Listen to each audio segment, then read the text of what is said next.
Now, the greatest radio shows of all time.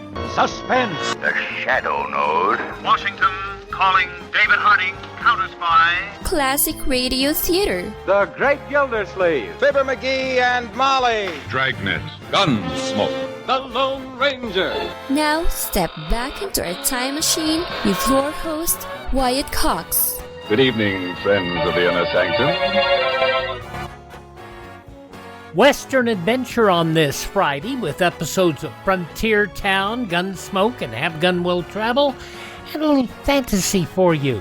An F. Scott Fitzgerald story, The Diamond as Big as the Ritz, on Escape.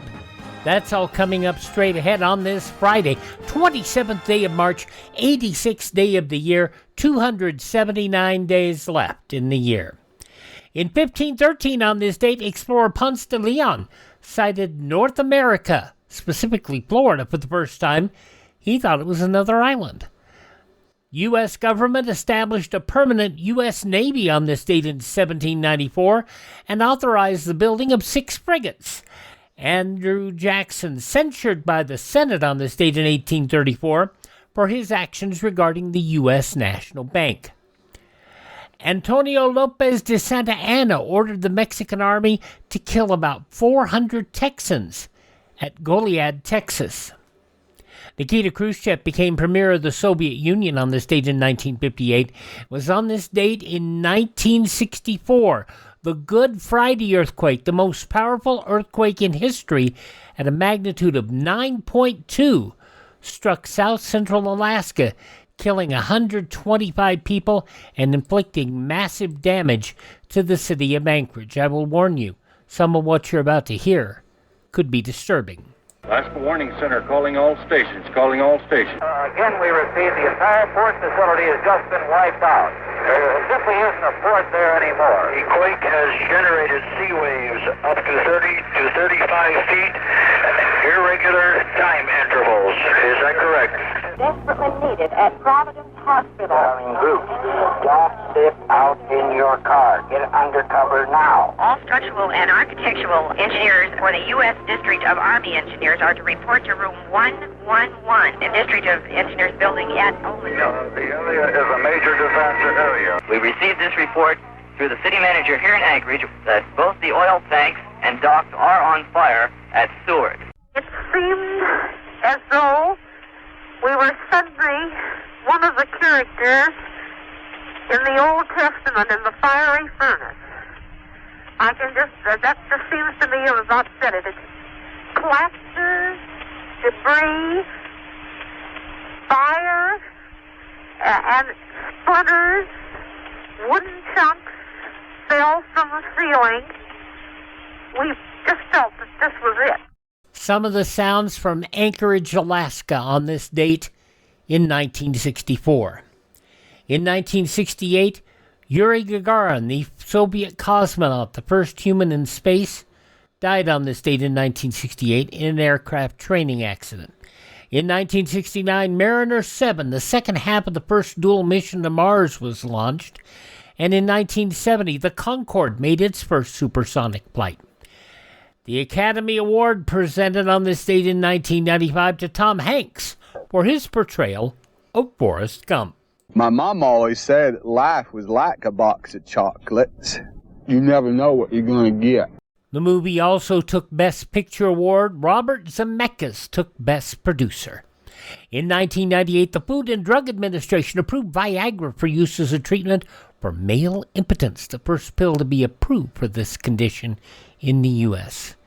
More Oscar news on this date. This from 2000. Kevin Spacey took the Best Actor Oscars at the Academy Awards and dedicated his award to his mentor, Jack Lemmon. This is the highlight of my day. I hope it is not all downhill from here. Lemmon would pass the following year of cancer. In 2015, Italy's highest court overturned the conviction of Amanda Knox and her ex-boyfriend in the 2007 slaying of Knox's roommate. It brought a definitive end to the high-profile case, and Knox thanked the court for its verdict. You saved my life. and I'm so grateful, and I'm so grateful to have my life back. Amanda Knox on this date in 2015. It was on this date in 2022, just 4 years ago, Coda won Best Picture at an Oscars ceremony that was marred by Will Smith's on-stage slap of Chris Rock. Smith would go on to win Best Actor minutes later. I want to apologize to the Academy. I want to apologize to all my fellow nominees.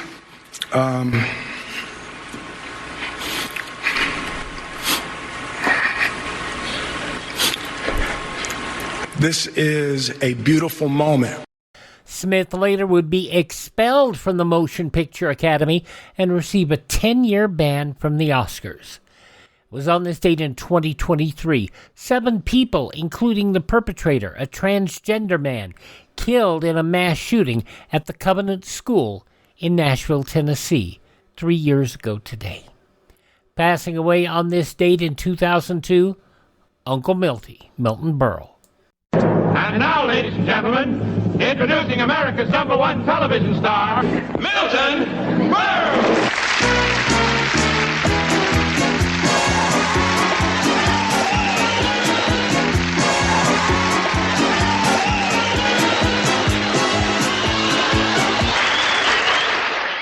Berle did so much funny stuff, and the interesting part is once he got to television, he could do all of his act. Radio, it was just verbal, and a lot of it didn't translate. And then he could go on there, he could do the slapstick, he could do the mugging, he could do the crazy stuff. Berle was funny on radio. He was hilarious on television. Milton Berle passing away on this date 24 years ago. Also passing away on this date in history, we mentioned Yuri Gagarin earlier. Dudley Moore passing away on this date from Arthur. Billy Wilder, Irving R. Levine, longtime journalist. Farley Granger, another fine actor. And the Roman Catholic religious leader and media personality, Mother Angelica. All those folks passing away on this date in history. Let's turn to those who were born on this date who are no longer with us, and they include the man who composed the wonderful Grand Canyon Suite, Ferdy Grofé. I love that piece of music. Also from Sunset Boulevard, Gloria Swanson. Actor Richard Denning, we remember him best from My Favorite Husband. Also singer Sarah Vaughan. Television's original fugitive, David Jansen. And auto racing's Cale Yarborough. All those folks born on this date, they are now racing in an entirely different track. Hi, this is Jeff Foxworthy. It is now time for the birthday announcements. The following people are now officially older than dirt. The man behind Pulp Fiction, Quentin Tarantino, 63 today. She comes home from work in about an hour and a half. You gotta make some phone calls? You gotta call some people? Well, then do it. Actor-director Quentin Tarantino, 63 today.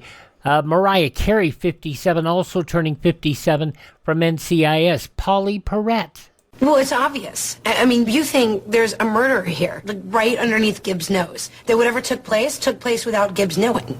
From NCIS, Polly Perrette, 57 today.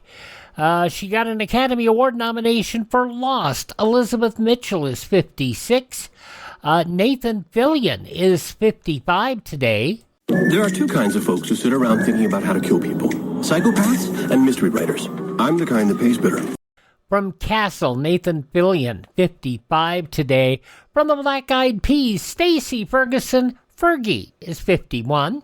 Also singer Jessie J is 38. And from The Social Network and Running Point, Brenda Song, 38 today. Her partner is Macaulay Culkin. They met working on the movie Changeland, and they are still together. Brenda Song, 38 today. Those just a few of the people celebrating the 27th day of March as their birthday. And if this happens to be your birthday, Happy birthday, happy birthday, happy birthday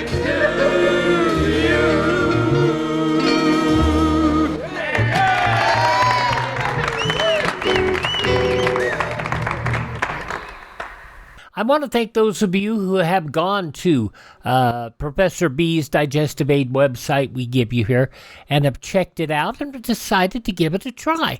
Thank you so much for doing that. It's greatly appreciated.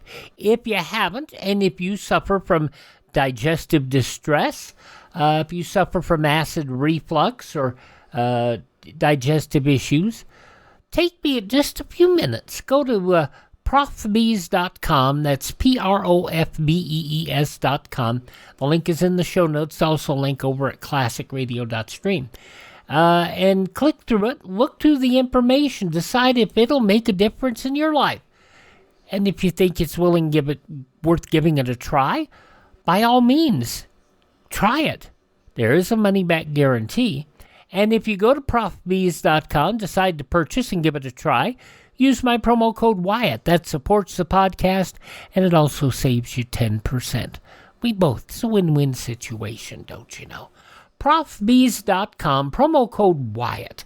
That is profbees.com, promo code Wyatt. What have you got to lose? Except the rumbly tummies, don't you know?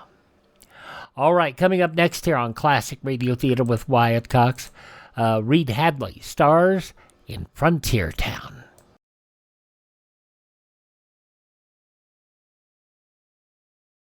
Civil defense is common sense. Hi, this is Tony Bennett. Make sure you're prepared if a nuclear attack ever comes. We continue now on Classic Radio Theater with Wyatt Cox with an episode of Frontier Town starring Reed Hadley. And we go back 73 years, March 27th, 1953, as Chad Remington handles the case of the Maverick Town.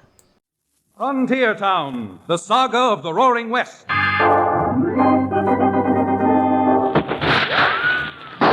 Frontier Town. El Paso, Cheyenne, Calgary, Tombstone.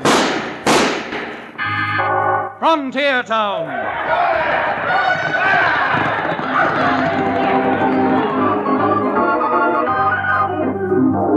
Here is the adventurous story of the early West, the tamed and the untamed. From the Pecos to Powder River, Dodge City to Poker Flat.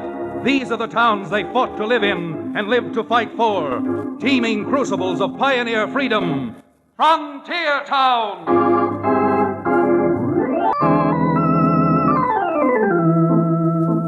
If you've ever heard of me, and believe me, there's no reason why you should have, maybe you know that I'm Chad Remington, often referred to as a saddle-stop lawyer.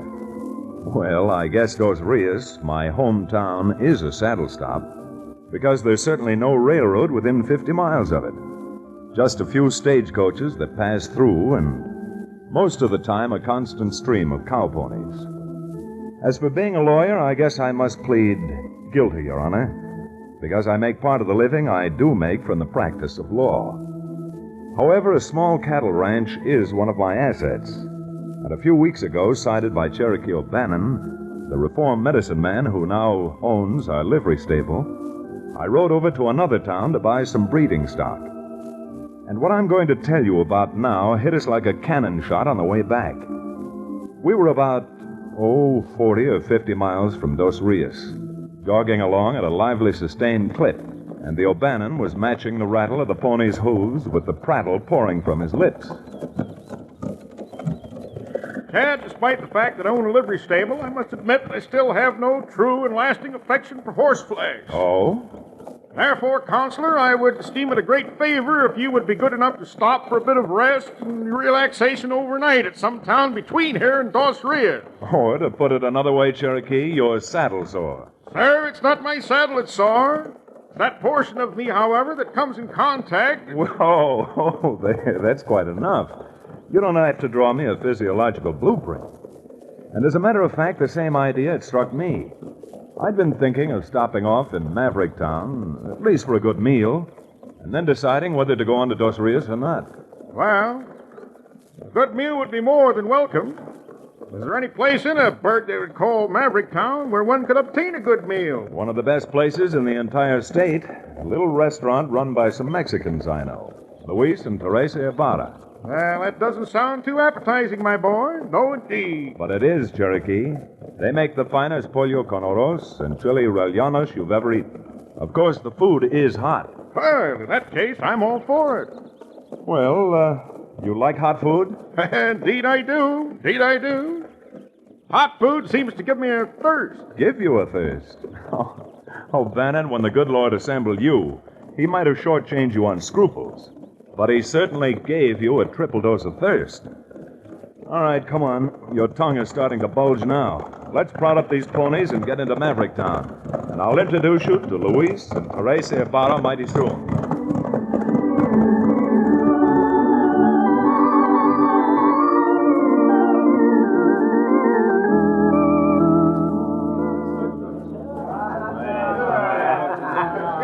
Senor Dallas, why do you all the time make trouble around my little restaurant? I'll trouble you, you half-breed hash slinger, if you and that woman of yours don't go back where you come from. We will not go back. We have just as much right to stay here as anybody else. We Americanos now. The heck you are. We ain't got no room for foreigners like you within 20 miles of Maverick Town, you understand? But, senor, me esposa and me, we're citizens just like anybody else. Why waste time talking to them, Dallas? If they ain't going to leave, how about making them entertain us? Come on, let's make them dance. Come on, dance. Well, doggone it, that's a good idea, Blinky. All right, you two, let's see you dance. Come on. You ought to be ashamed of yourself. You have no business picking on the Ibarras. Well, you think you can stop us, Bobby? Or maybe you think because your uncle owns the bank, you're running Maverick Town. Bobby, do not mix up with these hombres. Come on, I want to see you two dance. Now, who done that? Who's the sidewinder that shot my gun out of my hand? Well, tear him apart. Well, start tearing, mister. I'm right here, right in front of you. I'm right behind you, Chad. What business you got butting in? Well, let's put it down as the business of any decent citizen. Because from the little I seen of you, I hardly think you qualify. Well, you ain't gonna see much more of me because I'm gonna close your eyes for you. Look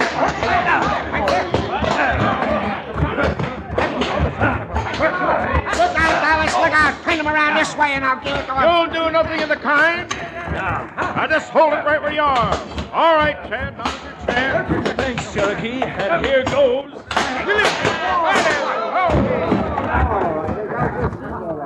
Now, you'd better get up and dust yourself off before I decide to do the dusting for you. Come on, Blinky.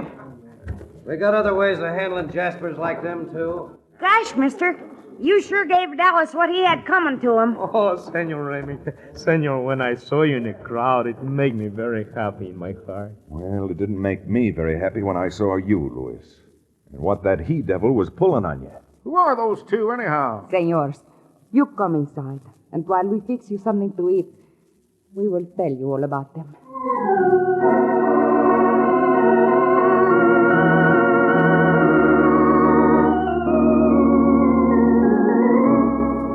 Well, there wasn't much that either Luis or Teresa could tell us about the pair who had been picking on them, except that suddenly, for no apparent reason, someone was trying to make Maverick Town so uncomfortable for the Ibarras that they'd pick up and move.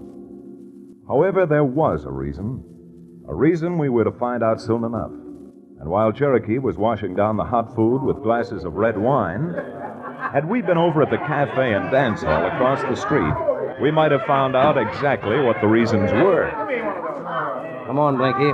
Lay off that bottle. Come on back into my office. I want to talk to you. Sure, Dallas. Although it don't look like you're going to enjoy talking much with your lips split open. Yeah? Well, before we get through, there's going to be a lot more than split lips around this town. Come on. Come on. Get that office door open. All right, now take it easy, Dallas.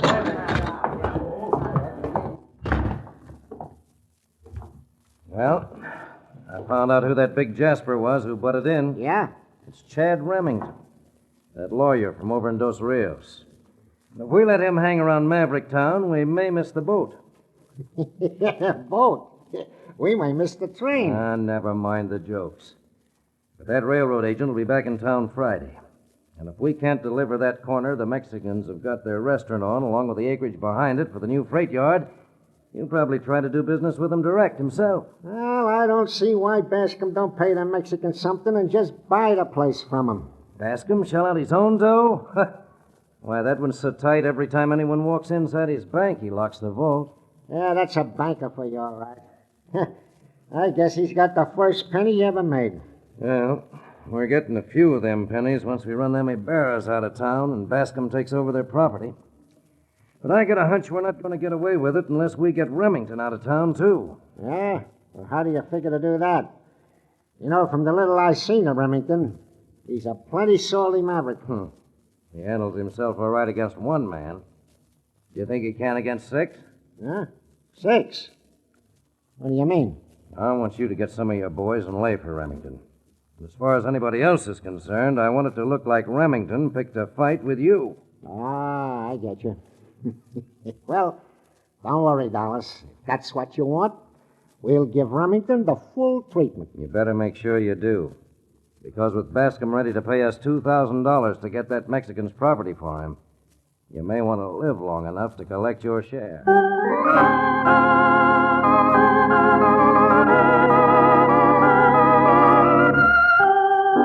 Well, with the little Louis and Teresa told Cherokee and me, we decided we'd stay in Maverick Town, at least overnight, and maybe for a few days longer. It was pretty obvious that there was something wrong. Some new and unexplained reason for the sudden resentment against the so-called foreigners. And we decided to find out what it was. Well, after the biggest and best meal we'd had in weeks, Cherokee and I left the little Mexican restaurant and started down the street towards the hotel. We hadn't walked very far when suddenly 5 men came out of no place, and before I realized it, the meanest looking of the bunch had managed it, so I bumped into him. Hey, what's the matter? Ain't there room enough on the street for you? You have to walk all over my feet? I wouldn't if you'd keep your feet where they belong. Oh, one of them smart jaspers, huh? Well, we'll soon... All 5 of you? Now, unless you're tired of living, keep your hands away from those guns. Why, you... Come on, get 'em, boys. I got to show you. They ganged up on us. Keep those 2 tied up, Cherokee. This one's going for his gun. Oh, you guys are breaking my arm.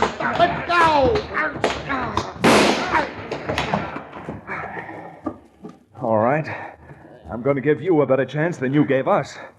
I'm giving you 3 to clear off the street. Come on. Come on. Billy Blue Blazes, Chad, have you ever been punched in the stomach after 3 portions of enchilada? You know, it must have been the enchiladas that won the fight for us. The garlic on our breath did more damage than our fists. Besides, what they shook up inside of you was 3 bottles of vino. Golly, mister. Every time I walk down the block, you seem to be having a fight with Dallas or some of his boys. Then you know who those highbinders are, son? I don't know 'em personal, but I know they all hang out at the Lady Luck Saloon. They're all friends of Dallas Vixen. He owns the saloon. Any idea why this Dallas person should suddenly take a dislike to Louise and Tracy Ibarra and start making trouble for them? Gosh, no. Long as I remember, everybody in Maverick Town is like Mr. and Mrs. Ibarra. This is something entirely new. Well, son, there's only one way to try to get the answer. And that's by going directly to headquarters. What do you say, Cherokee? Let's go into the Lady Luck and see if we can find this Mr. Dallas Vixen.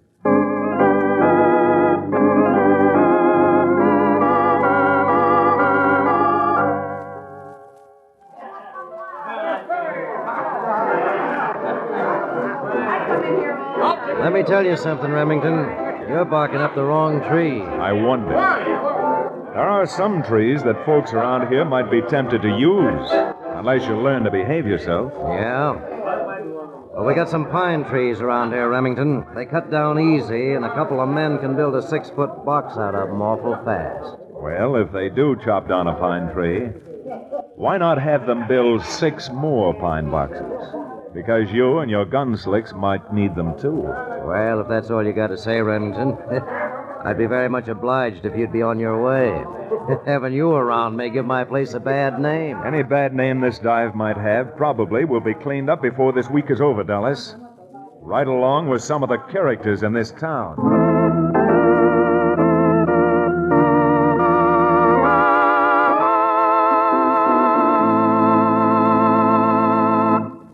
And now, Frontier Town.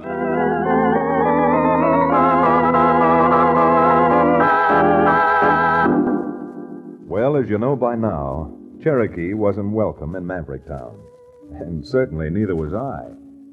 Of course, we had no idea what the reasons were for the sudden animosity exhibited toward us. No more than we knew the real reason behind the attempts to railroad the Ibarras out of town. Notwithstanding the set-tos we'd had with Dallas and his men, this stiffened our backbones and increased our resolve to stay in Maverick Town until we had the matter settled, one way or the other. We found out later that not too long after the affair on the street in which Blinky and his friends ganged up on us, Mr. Bascom, the town banker, paid a call on Dallas Vixen, entering his office through a rear private door. I imagine you men know what I'm doing over here. Sure, Mr. Bascom. We were just talking about it. Talk. I'm sick and tired of all this talk. I want action. And by thunder, I'm going to have it. Well, doggone it, Mr. Bascom. Did this shiner I got and that cut on Dallas's lip look like you wasn't getting action? The only thing I'm interested in is results. And that's just what we're going to get you. Because I've just figured out that we've been playing this game the wrong way. Oh, you have you? Yeah, I have. Doing what you told us not only hasn't worked out, but now everybody in town knows we got some reason for wanting to run them Mexicans out of here. Yeah, and they may be running us out of here before we know it.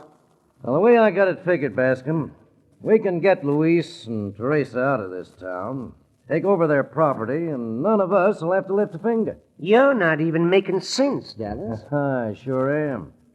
Because what if the folks in Maverick Town got to thinking that this was no place for a couple of Mexicans? They'd run them out of here in fast order. Yes, and who's going to give them such an idea? All we got to do is call a meeting. You know how mobs are, just like sheep. Let somebody get up on a platform and tell them the Ibarras are foreigners and un-American. Don't worry, the mob will do the rest. By Daniel, I think you're right, sir. And the bigger the lies we tell, the easier it'll be to make them swallow them. As a matter of fact, as the banker in this town, I can probably get up on the platform and whip them up into such a frenzy that they'll run the Ibarras out of town tarred and feathered. You bet you can. And by noon tomorrow, you'll be back laying $2,000 right here on my desk.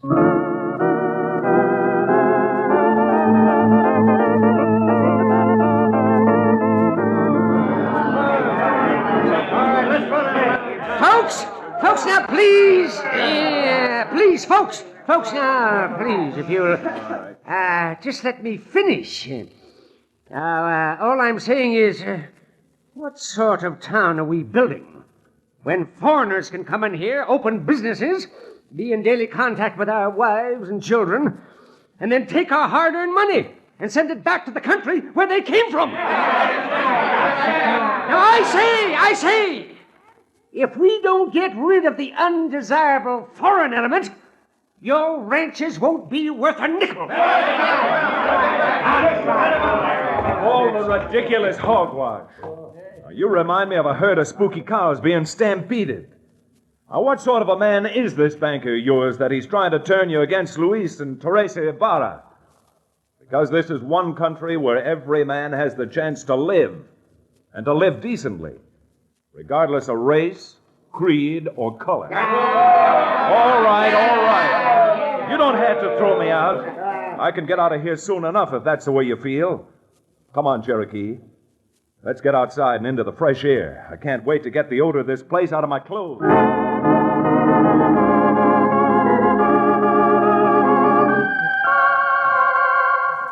Senor Remington, Louis and I, we have talked the whole thing over. We heard about the meeting. See. We decide we're going to get out of Maverick Town before we cause shootings and trouble. That's ridiculous. Now you're actually talking like a foreigner. Cherokee's right. Good Americans don't run away from trouble. No, senor. We like very much for staying in Maverick Town.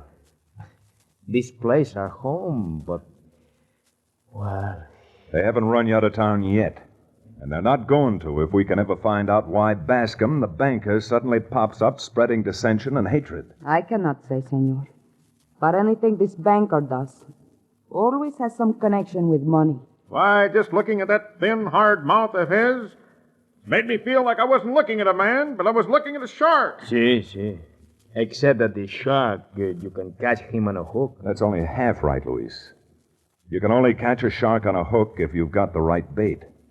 And I'm willing to wager that by the time we get through, Bascom, Vixen, and their entire crew will be out of water and gasping like fish on dry land.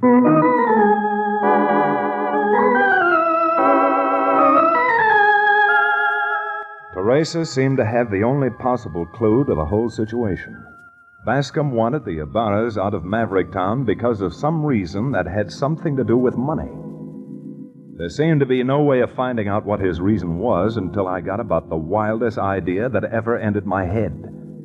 Remembering that we had met his nephew, Bobby, on the street, Cherokee and I took the advantage of the chance acquaintance to ride out to Bascom's house and see Bobby late that afternoon. Gosh, I just don't see what you mean, I guess. Bobby, we're trying to tell you that your uncle's in danger. He's locked up inside that vault. Locked in the vault? We've got every reason to think that he is, and that's why we came to see you. We thought if you had a set of keys that would let us into the bank and knew the combination of the vault, well, we might be able to get your uncle out of there before he suffocates. Whoa. Uncle does keep some papers and things in a little desk in his bedroom. And that's where the keys are, and the vault combination ought to be. Come on, Bobby. We just haven't got a second to waste.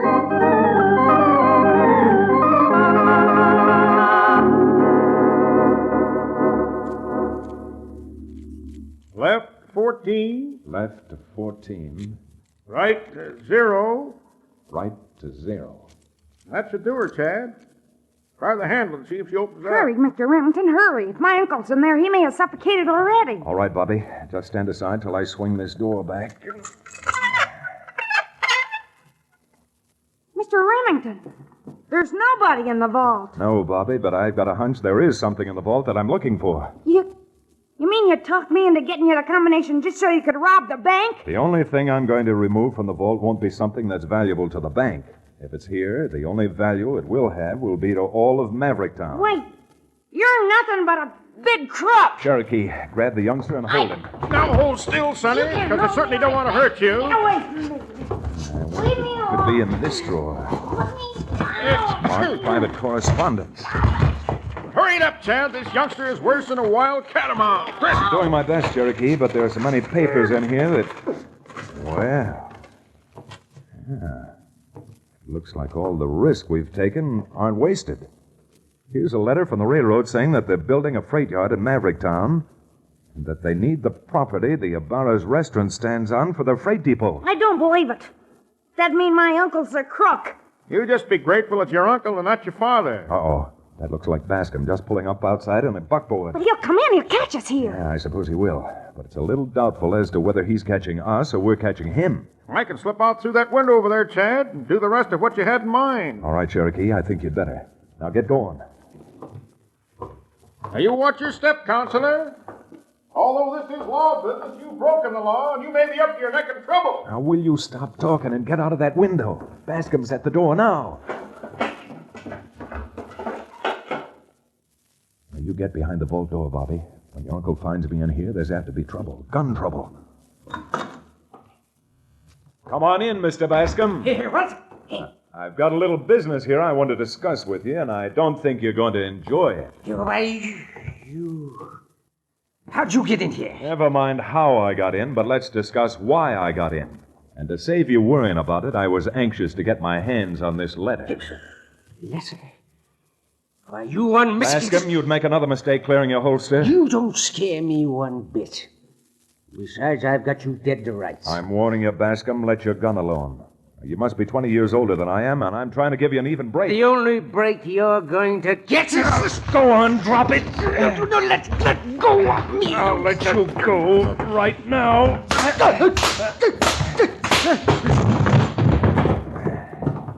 Wow! You really let him have it. He won't wake up for... Mr. Remington, look. Here comes Dallas and his whole gang. Well, that's exactly what the doctor ordered. I sent Cherokee to tell them that your uncle was absconding with the bank's money. All right, come on, Bascom. You'd better wake up. There's a reception committee coming to call on you. What'd you say? All right, come on, Bobby. You and I are going to hide behind the vault door and watch the whole show. Well, I'll be blamed. So this big rumhound was telling the truth. Cleaning out the bank, was you, Bascom? All ready to make your getaway. No. Why don't you stop that lying? Guess we know what we can see. But I'm telling you, I wasn't clearing out. I didn't open the vault door. Oh, sure not. You're just trying to frame us into doing your dirty work, running them two poor Mexicans out of town, and all you want's to hog all the money.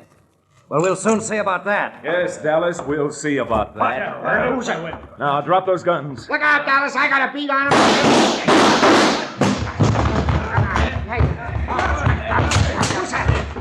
Cherokee, lend me a hand. I'm going to shove them all into this vault and slam the door. Well, that's it, Chad. We've got them now. Well, I was glad to help you, Chad, but locking those crooks up inside that vault. Well, until we get the town marshal and some deputies with handcuffs, can you think of any place better for a crooked banker and his gang to be locked up?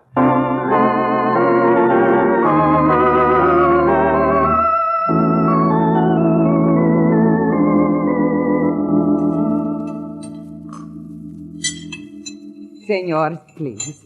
You let me give you a few more tacos and just maybe a little more chicken, no? Oh, Teresa, as much as I love your food, no fooling. I'm up to here. But, senor, after all you do to help Teresa and me make sale of land to railroad, you must have just a little more something. Maybe you, Bobby? Oh, gosh, no thanks. I'm full. And Luis, I've got to pass. But maybe Cherokee will oblige. Amigos, I just couldn't hold any more food. However, if you just happen to have a glass of something to wash this down with... Oh, yes. Here, Senor Cherokee. A whole full bottle of very finest tequila. Tequila? See, what is wrong, senor? You do not like tequila? Well, I'll tell you, my little pigeon. I once had a sip of that Mexican liquor, and the only thing I'd use it for now would be to give a slug of it to some woman I hated. Give it to some woman you hated, Cherokee? What would you do that for? Why, Counselor, for a very obvious reason. Tequila, of course.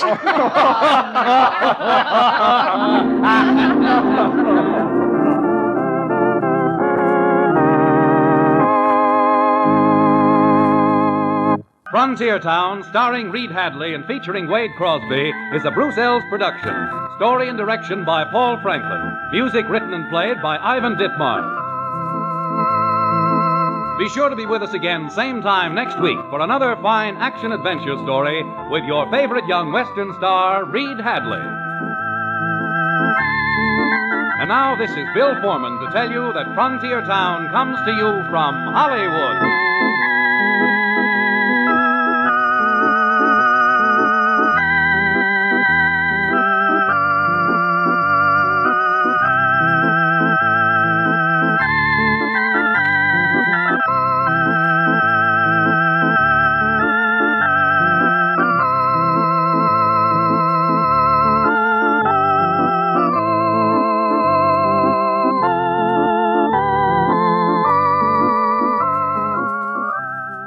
From 73 years ago, March 27th, 1953, Frontier Town, here on Classic Radio Theater with Wyatt Cox and the Case of the Maverick Town. I think I'll have some Mexican food for lunch today. Well, before we do, though, we're going to go to Dodge City, Kansas, check in on Marshal Matt Dillon. That's next.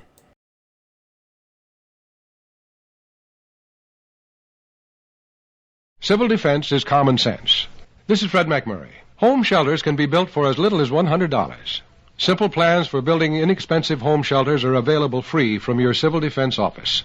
Ask for a copy of the Family Fallout Shelter booklet. And you don't need to call or write anybody. You can find it all in the link in the show notes for more on a family fallout shelter. Now we go back 72 years, March 27th, 1954. Marshal Matt Dillon, portrayed by William Conrad, in this episode of Gunsmoke and Blood Money.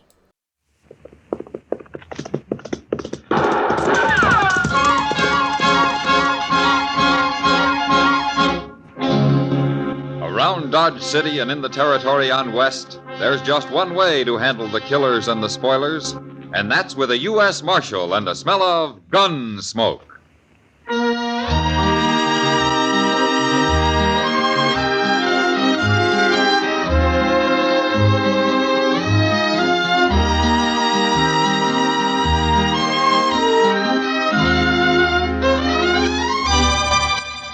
Gunsmoke, starring William Conrad. The story of the violence that moved west with young America. The story of a man who moved with it. Matt Dillon, United States Marshal.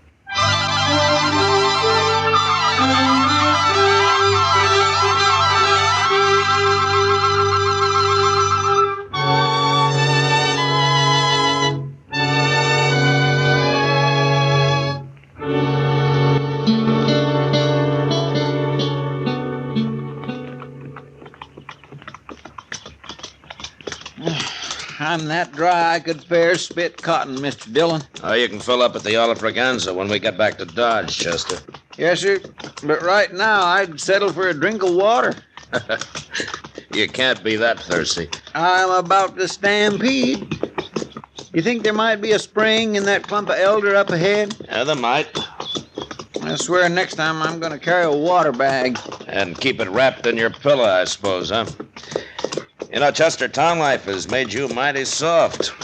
That's far enough. He's got a rifle, Mr. Dillon. Yeah.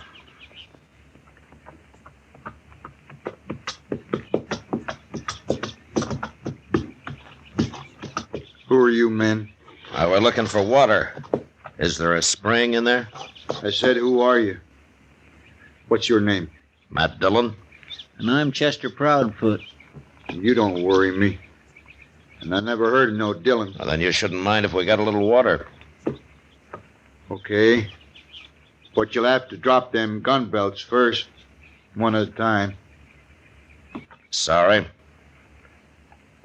You heard me. You can't shoot both of us, mister. Who is it, Harp? One of them's called Dillon. Dillon? From Dodge? You from Dodge? Yeah. That's what he says. Well, bring him in here. He'll help us. He's a U.S. Marshal. A marshal? That's right, Harp. And instead of us standing here about to shoot each other, why don't you tell me why you need help? I'm Joe Harp, Marshal. Okay, Harp. Who's your friend? Harry Speener. I never heard of him either. What's the matter? Has he been shot or something? I busted his leg. Oh. Well, there's a doctor in Dodge. I can't get him there alone. Well, we'll help you. If you'll put that rifle down. Well... Okay.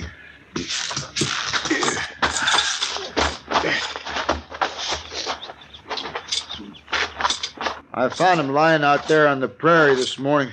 Horse throwed him and I drug him into the shade here. You mean you're not traveling with him? No, I just stopped to help. Are you really Marshal Dillon? I am. But, I don't remember you.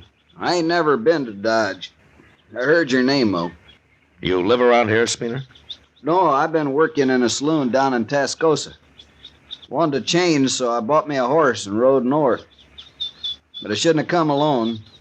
I don't know nothing about horses. I hate them. Well, we better get you into Dodge. I suppose you aim to drag me to Dodge. Well, I've been drug as far as I'm gonna be. Well, I had to get you out of the sun, Speener. You was mighty rough about it. Why, he saved your life, mister. Why shouldn't he save my life?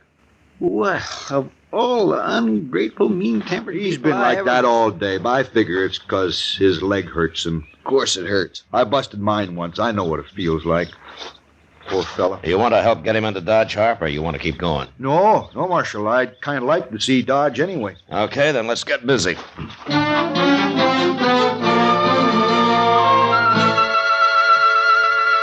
Luckily, Speener had broken only one bone in his leg, and after we rigged up a splint for it, we managed to get him mounted. It was night before we reached Dodge, but by the time he got there, he was too weak to complain. Anyway, I was more interested in Joe Harp, but all I could find out was that he was a cowboy, drifting aimlessly through the country like so many of his kind. He said he had a little money from his last job, and that's why he'd been so wary of strangers. And he seemed honest enough. As 6 weeks later, he was still in Dodge, gambling some, and making friends with most everybody in town. Doc and I were talking about him one day in the office. Do you know what he did, Matt, about 3 or 4 weeks ago? What, Doc?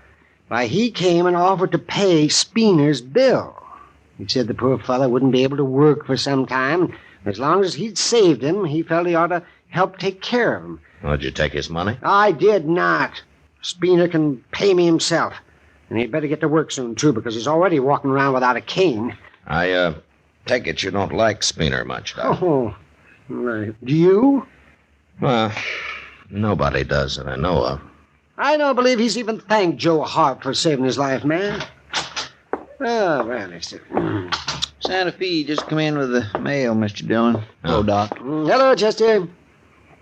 Oh, say, that brown envelope looks official. It is. You want to open it now, Mr. Dillon? Yeah, I better. Might have my paycheck in it. Here you are. Thanks.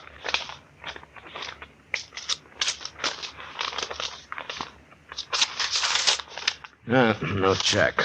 Just some new wanted circulars. What? What is it? Here, have a look, Chester. Oh, my goodness. Look at that, Doc. Huh? Let me see this. What does it say? Wanted, dead or alive. Reward $500 for bank robbery and murder while escaping. Joseph Harp. Joseph Harp? Age 32, sandy hair, 6 feet tall, blue eyes. That's him, all right. Signed by the sheriff, city of Denver, Colorado Territory. You gonna arrest him, Matt? Can't you pretend you didn't get it or something, Mr. Dillon? You can stay here if you like, Chester. Oh, no, sir. I didn't mean that. All right, then you take the Alafraganza, the Longhorn, and the Oasis. I'll look in this boarding house at the edge of town, then I'll come back to the Texas Trail. Meet me there, if you see him first. Yes, sir. All right, get moving.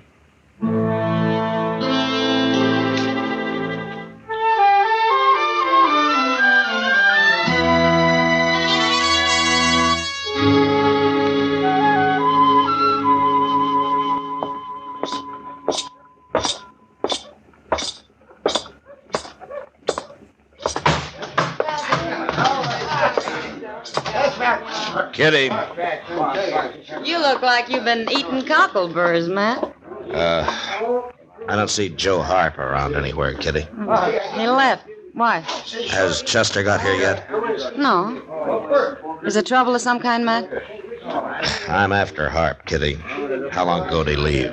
Well, just a little while ago. He was over there gambling, as usual, and then that Speener came running in and said something to him, and they both left. Speener? Somebody ought to take him out and bury him somewhere. Well, I couldn't find him nowheres, Mr. Dillon. Hello, Miss Kitty. Chester, what's this all about anyway? Harp's wanted for murder.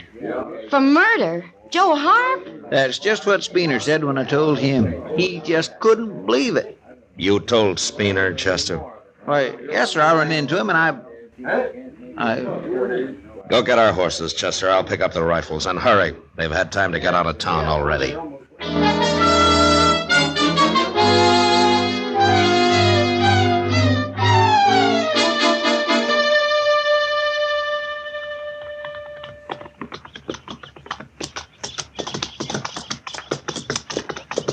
Mr. Dillon? What? I guess I just wasn't thinking when I told Speener about Joe Harp. I didn't know he was going to run off and warn him. Next time I'll send you out with a potato rammed in your mouth. Yes, sir. Oh, I feel so bad. I wish you would. Oh, forget it, Chester. At least it shows Speener isn't as bad as we all thought. I guess he was just waiting for a chance to do Harp a real good turn. Well, he sure did it. Hold it up a minute. Huh? Ho. Look.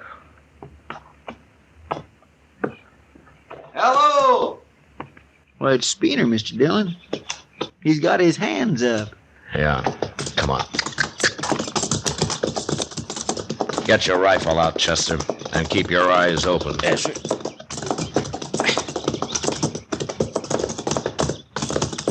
Now, don't shoot, Marshal. I ain't done nothing. Where's Harp? He's in that drawer behind me. Any tricks and you'll die, Speener. I ain't no outlaw. And Harp ain't gonna pull no tricks neither. You just follow me, Marshal.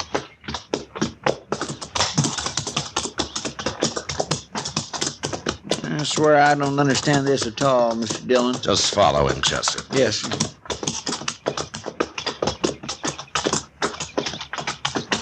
There's his horse. Yeah. And there he is. Well, he's been hurt. He sure has. Oh. Well, there's your man, Marshal. Did you do this, Speener? I tried to talk him into giving himself up, but he wouldn't listen. And then he tried to draw on me. Speener, I can tell from here the way he's lying that you shot him in the back. What difference it make? He's an outlaw, ain't he? Yeah. $500 worth of outlaw, Speener. If you live to collect it.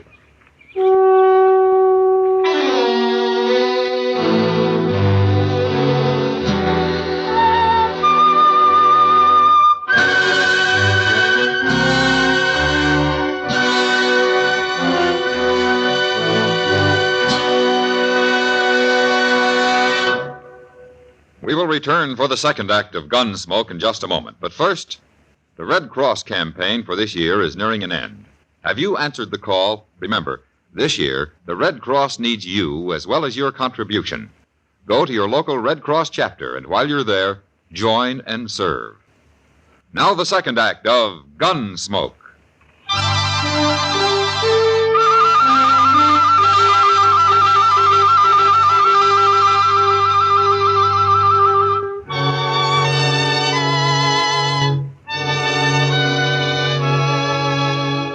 We buried Joe Harp on the prairie where he'd been killed, and then rode back to Dodge. That night I wrote out a wire to the sheriff in Denver, claiming the reward for Harry Speener. Then I showed it to Speener and told him to keep it quiet, and also to stay out of my sight.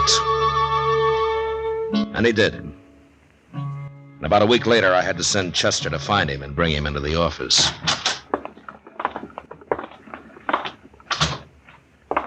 Here he is, Mr. Dillon. Come over here, Speener. I've been waiting like you said, Marshal. I ain't talked to nobody. I had a wire from Denver this afternoon, Speener. Everything's all right. The money will be here in another week or so. Oh. I thought it'd come now. There it is. But I thought you said it wasn't here yet. I'm paying you out of government funds. Oh. Well, that's fine. Yeah, I didn't think you'd mind very much how you got the money.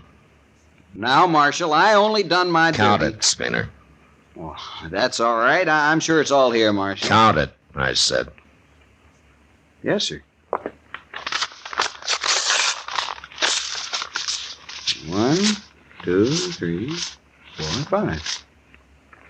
You satisfied? 500, that's right. Speener, nobody knows about this yet. They think I killed Joe Harp. But before they learn who did and how it was done, I advise you to clear out of Dodge and stay out. Why? I didn't do nothing Tell wrong. me something, Speener. Is Harp the first man you've killed? Of course he is. Well, there are men around here who've killed 10 or a dozen and think nothing of it. But I won't guarantee how they're going to take to your having killed one man. They can't do nothing about it. It was plumb legal. Yeah, it was legal. I earned this money, and before I leave Dodge, I'm going to double it gambling. And there ain't nobody going to stop me. Okay, Speener. I warned you. I'm going to get rich, Marshal. I'll show 'em. Real rich. Get out of here. I'm going.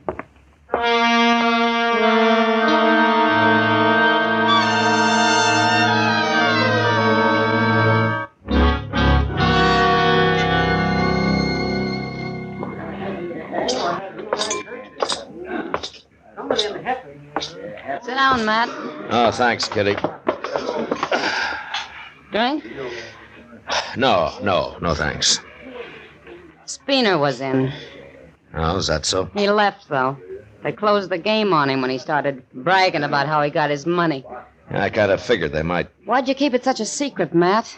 What were you protecting him for, that milk-livered little sneak? Now, the law doesn't separate people that way, Kitty.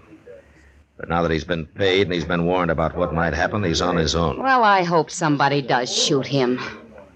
Just think, Matt, it was Joe Harp who saved his life. I'd have caught Harp anyway, Kitty. I know. Somehow that's different. Yeah, that's a lot different. You know, Kitty, that's a pretty dress you're wearing. Close your eyes, Matt. What? Close them. Go on. Well, okay. What's this for? Now, tell me what color this dress is. Well, it's, It's blue, Matt. blue, sure. I was just about to say that it I know. Speaking of colors, look what's coming. What? Oh, it's Speener. Well, nobody's shot him yet. It's never too late. Marshal Dillon? Yeah. Marshal, I just tried to buy a drink over at the Alfregan. And they wouldn't serve you. Good. I'm not talking to you. Marshal, 2 men threatened to kill me right there at the bar. Now, that's funny. What do you mean? Well, most men around here don't waste much time on threats. Marshal, I demand protection. And I won't spend the night hiding in jail either. Okay. Then you'll come with me? No. What? I can't protect you any more than I have already, Speener. But I'll tell you one thing. If you take off your gun, nobody can claim self-defense for shooting you, and I'll have to go after them. If that's any satisfaction for you. Marshal, I'm a citizen, and I demand... Get out of town, Speener. Get out now.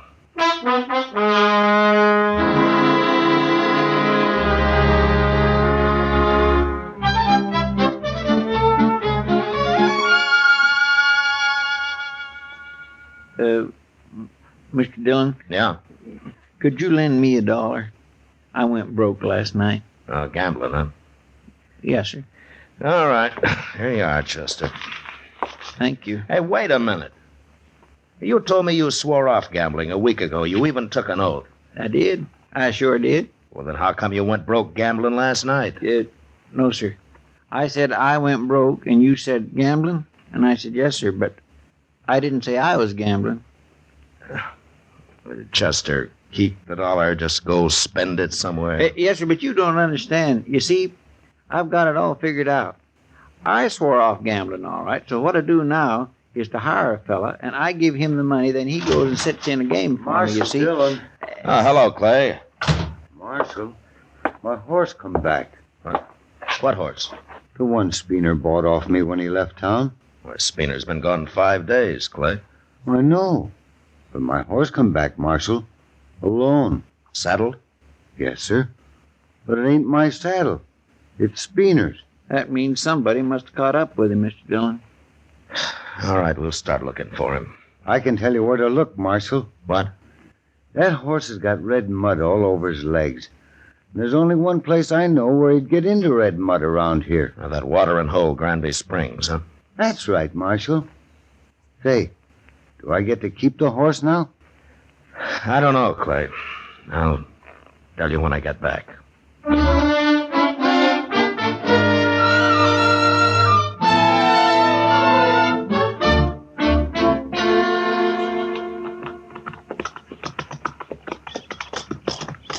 You know, I just had a thought, Mr. Dillon.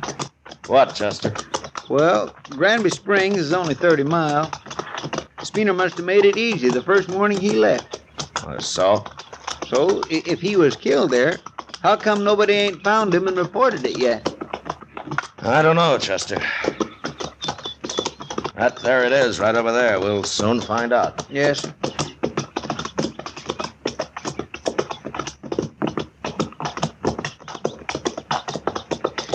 That's him, Mr. Dillon. He sure looks dead. Yeah.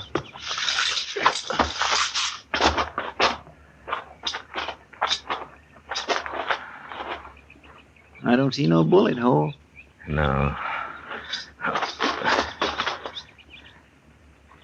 Hey, he's still breathing, Chester. Go fill up your hat and throw some water on him, huh? Yes, sir. Speener. Hey, Speener. Speener. Can you hear me? Pour a little on his head, Chester. Maybe that'll do it. That enough? Marshal. Yeah. What happened, Speener? Well, what's the matter? What happened? Horse kicked me in the belly. Busted me up inside. I hate horses. Oh, when did this happen? First day. I got off to get me a drink here. I hung on to the reins till yesterday. But I was too weak. Mr. Dillon? What? There's fresh tracks all around here. Not just them made by that horse of his, neither. Sure, there's fresh tracks. Why, 3 or 4 men been by here. 3 or 4 men? They just sat and looked at me, Marshal. They didn't say nothing. Just sat and looked at me, and then they rode off. Every one of them. They seen who it was, Mr. Dillon. That's what. Yeah. It's too late now, Marshal.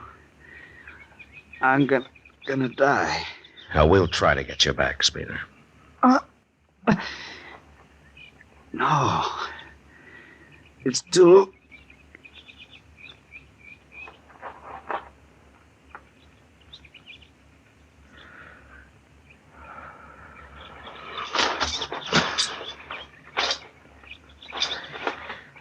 He's dead, Chester. Yes, sir. He wasn't as lucky as when he busted his leg, was he? But you'd think one of them riders might have helped him. You know, except for us, I guess there isn't a man in the country who'd have helped him this time, Chester.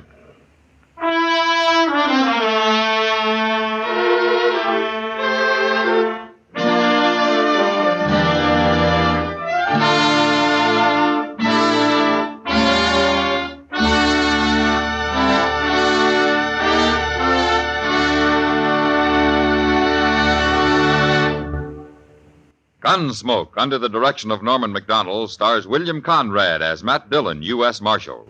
Tonight's story was specially written for Gunsmoke by John Meston, with music composed and conducted by Rex Corey. Featured in the cast were Harry Bartell, James Nusser, and John Dehner. Parley Bear is Chester, Howard McNear is Doc, and Georgia Ellis is Kitty. Gunsmoke has been selected by the Armed Forces Radio Service to be heard by our troops overseas. Join us again next week as Matt Dillon, U.S. Marshal, fights to bring law and order out of the wild violence of the West in Gunsmoke.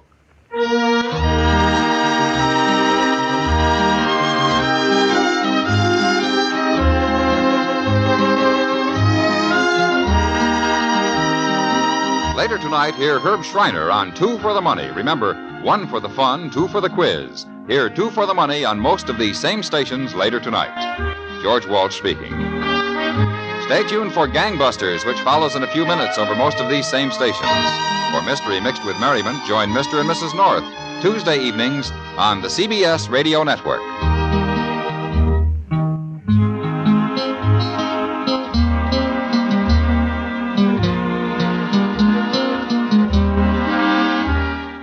And from 72 years ago, March 27th, 1950, William Conrad as Marshal Matt Dillon in Gunsmoke here on Classic Radio Theater with Wyatt Cox. Coming up tomorrow, we'll have a Jack Benny doubleheader. We'll go back to 1943 and hear Orson Welles sitting in for Jack as Jack was out with pneumonia.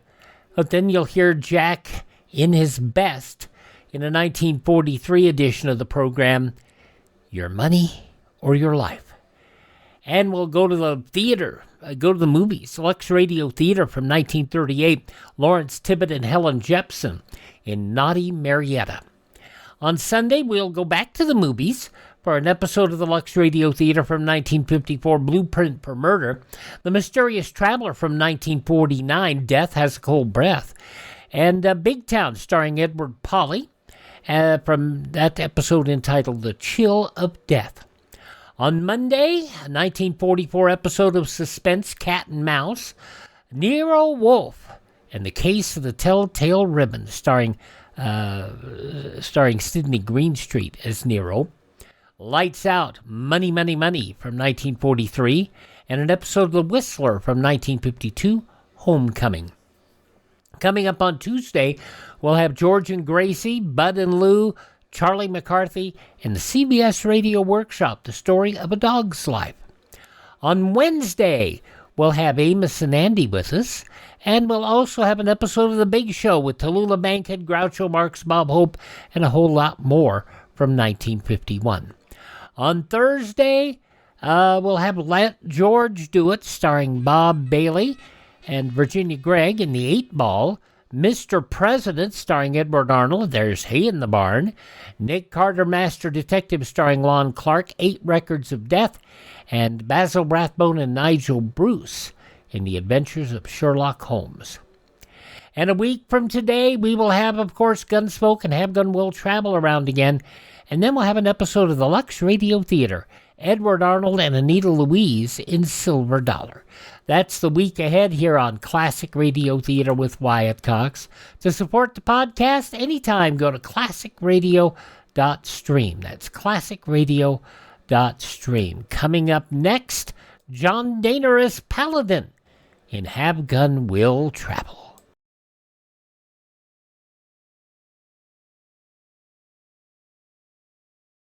This is Groucho Marx. A few days ago, I was talking with the Director of Civil Defense, and he told me some things that I feel everyone should know. That's why I'm speaking to you now. Did you know, for example, that your chances of surviving an atom bomb attack are excellent?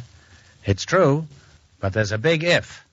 You must do everything possible now to help yourself and your family. Nobody else will help you. Listen, because this is important.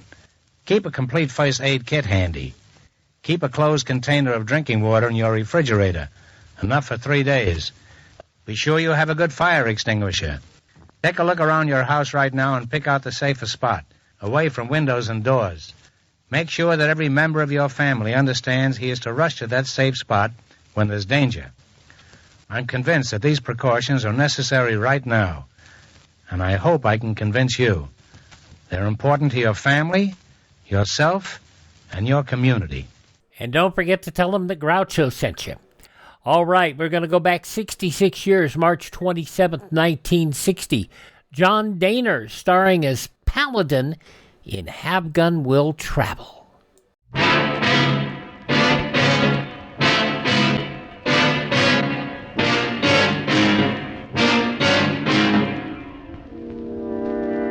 I can't believe I'm seeing you again. I buried our love 12 years ago when they told me you were dead.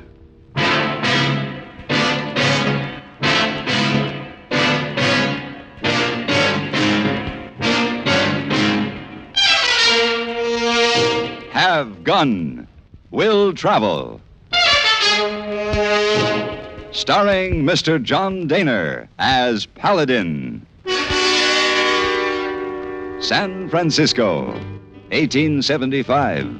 The Carlton Hotel, headquarters of the man called Paladin.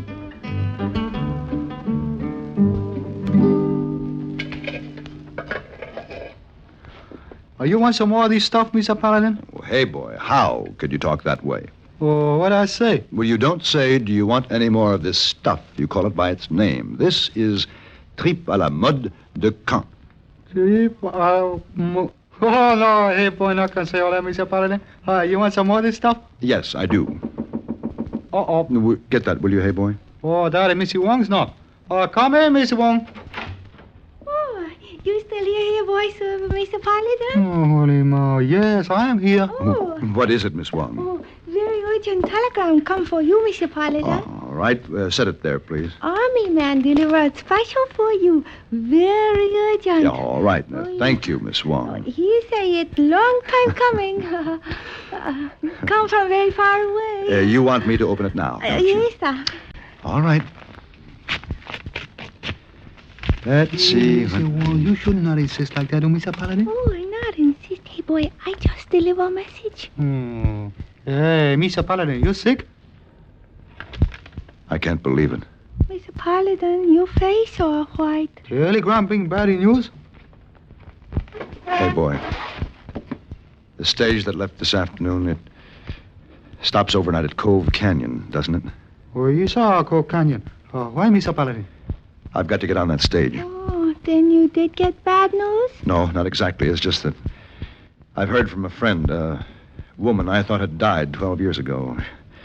She's in Dakota Territory and needs me. Then it's good news to hear from woman friend. Yes, Miss Wong. I think it's the best news I've ever had.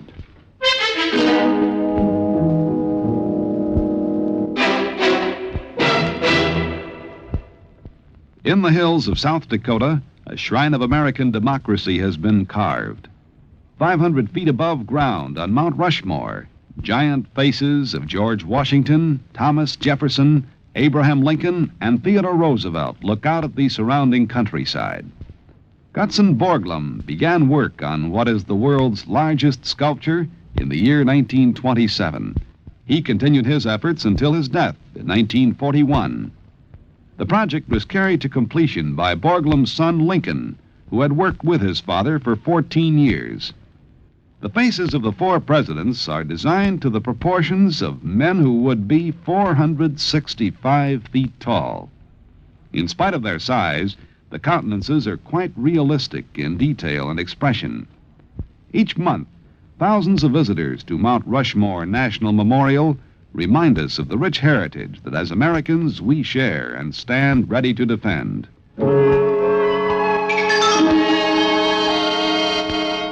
Ellen Stoneham had been a nurse in my outfit, the 112th Illinois. I'd once spent years looking for her.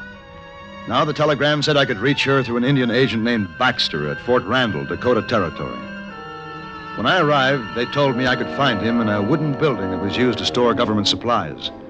Inside was a man instructing 3 sullen Indians on the finer points of loading a wagon. Come on, you dog soldiers! Get that thing loaded and get it out of here! Wagon will break down. Too much grain, wagon bed. Well, that's a good one. First time I ever heard an Indian tell me I was giving him too much grain. Wagon break down. Too big load. Make another trip. No, you're not coming back here. Take it all now, Injun. Now, what do you want, stranger? My name is Paladin. I'm looking for Mr. Baxter. I'm Wade Baxter. What do you want? Ellen Stoneham said you would direct me to her. Stoneham? I don't know any Ellen Stoneham. Wait a minute. Is she a good-looking woman, light hair? Yes. Well, it might be her, but her name ain't Stoneham. It's Ellen Carson, Mrs. Carson. She used to work for me, keeping records. Now she teaches them Indian kids. Well, where would I find this Mrs. Carson? Oh, probably up at the schoolhouse. That is, if she's got any Indian kids left to teach. What do you mean? Oh, yeah, there's been a lot of Indian trouble here. Red Cloud talked a bunch of them into leaving the reservation. Well, it's all right with me. Makes my job that much easier. Where do I find this schoolhouse? You're right out 2 miles south of Fort Randall. Can't miss it. Thank you.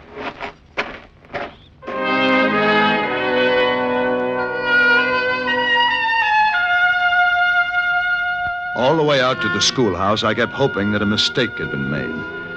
That this Mrs. Carson was not Ellen Stoneham. That I could go back to Mr. Baxter, we'd start all over again, and then he'd remember Ellen Stoneham. It wasn't to be. I found the schoolhouse with no difficulty and walked to the door of the tiny log building. When the white men realized that they could not be free where they were, they crossed the great ocean to come to the shores of America. Here they were able to worship as they... Yes? Paladin. Children, you may leave now. Won't you come in, Captain Paladin? It is not Captain anymore, Ellen. No, of course not. I'm sorry. Ellen. They told me you were dead, that you had died in a prison camp in Florida. It was another woman in the camp. They buried her thinking it was me. I refused to believe you were dead. Asked for my discharge in the South to look for you. And then I came to the camp in Florida, and there was this grave with your name on it. After that, I went west. Well, I finally escaped. I looked for you, Paladin. For the longest time, I looked for you. I even went to the Department of War. They told me that you were missing in action in North Carolina. I was for a while. They never could keep their records straight. Paladin, I met Mr. Carson. They asked me to marry him. Ellen, please, you don't have to explain. No, it's not necessary. But I feel like a shameful woman. No, don't say But that. I do. Ever since I married, I've always had a feeling that you were still alive. Well, it's too late for us now. You are married, and there's nothing we can do about it. Now, why did you send for me? It's my son. He's been taken by the Indians. I want you to get him back for me. Your son. I'll do everything I can, Ellen. I don't even know if he's alive. Well, now, ain't that interesting? Wait. That's real interesting. Fort Randall's just full of soldiers waiting for an excuse to kill Injuns. But she don't tell them the Injun's got a son. She tells everybody here she sent the boy back east. It's because I don't want the soldiers to know. There would be a fight and the Indians would kill Jimmy. Oh, no, don't you worry, Ellen. Nothing will happen to Jimmy. I'll get every able-bodied man in this town and the soldiers. We'll get 'em back. Don't you think that's up to Mrs. Carson or her husband? Husband? She ain't got no husband. Ah, Paladin, you're new here. You just let me worry about little Ellen. I've been watching out for her ever since Carson got scalped by the Injuns 2 years ago. Wait. Now I'll get on out to the fort. Wait, please, don't! I'll teach them Injuns. The lady said not to go out there. You gonna stop me? If I have to. Not if I can help it.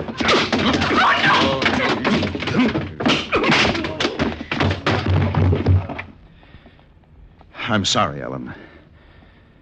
When he wakes up, tell him I've gone to talk to the commanding officer at the fort.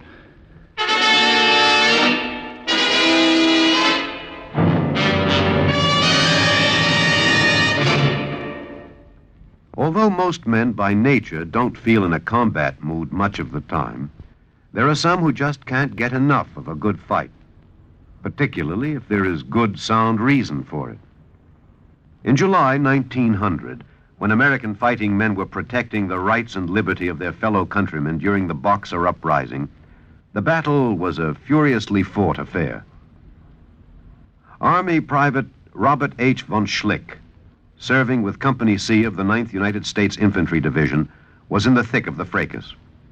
Although he had been wounded previously while carrying a wounded comrade to a place of safety, he rejoined his command, which partly occupied an exposed position on a dike. Private von Schlick remained there after his company had been withdrawn, and in spite of the hail of bullets around him, single-handedly continued to fire into the enemy ranks. Oblivious to the fact that he was a conspicuous target, he refused to leave the fight until he was literally shot off his position by the enemy. Private Robert von Schlick earned the Medal of Honor for valiant devotion to duty and added heroic background to the code of conduct of American fighting men.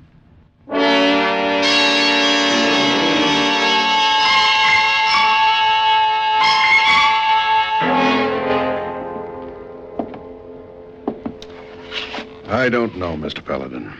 If they've taken a white boy, it's our duty to go after him. What good would that do, Colonel? They'd kill the boy.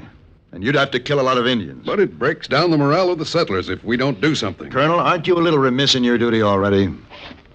Now, what do you mean? I mean, Red Cloud's been off the reservation for what? 2 months? Shouldn't you have gone after him before this? Well, technically, yes. But my command was split. I had some of my troops up north. We heard a rumor that Sitting Bull was in the Badlands. Sitting Bull's in Canada, and you know it. Yes, you're right, Paladin. When I heard that Red Cloud had left the reservation, I sent 2 companies up north, ostensibly looking for Sitting Bull. Purposely splitting your command. You must have had a good reason. I did. If I'd been Red Cloud, I'd have left the reservation, too. Why? They were starving. Government policy, I guess. Seems we make agreements with the Indians to get them on the reservation, and after they're there a while, we start cutting back. Baxter gave them 1 million pounds less meat this year than last year. And he has government sanction for that? I assume he does. I don't much care for the man, so I stay out of his affairs and he stays out of mine. Well, that's fine, except that now Red Cloud has walked out and he's taken a white boy with him. And you're going to track him down and kill a lot of starving Indians. I don't have to track him. I know right where he is. He joined up with Crow Dog. What? He's out in Crosscut Canyon. The old devil's just sitting out there. Hasn't moved. I had to keep an eye on him no matter how I felt. Colonel, let me try something, will you? What? Let me go out and talk to Red Cloud. Oh, what good would that do? Well, did it ever occur to you that maybe he's just sitting out there waiting for somebody to come out? I don't know. The town will be up in arms when Baxter tells about the boy. All right. You make your move, but just hold off and let me go in first. If I fail, well, you can do what you have to do. If anything happened to you, Mr. Paladin... Well, no. If it does, nobody will miss me. All right. But be careful. Thanks, Colonel. I'll leave right away.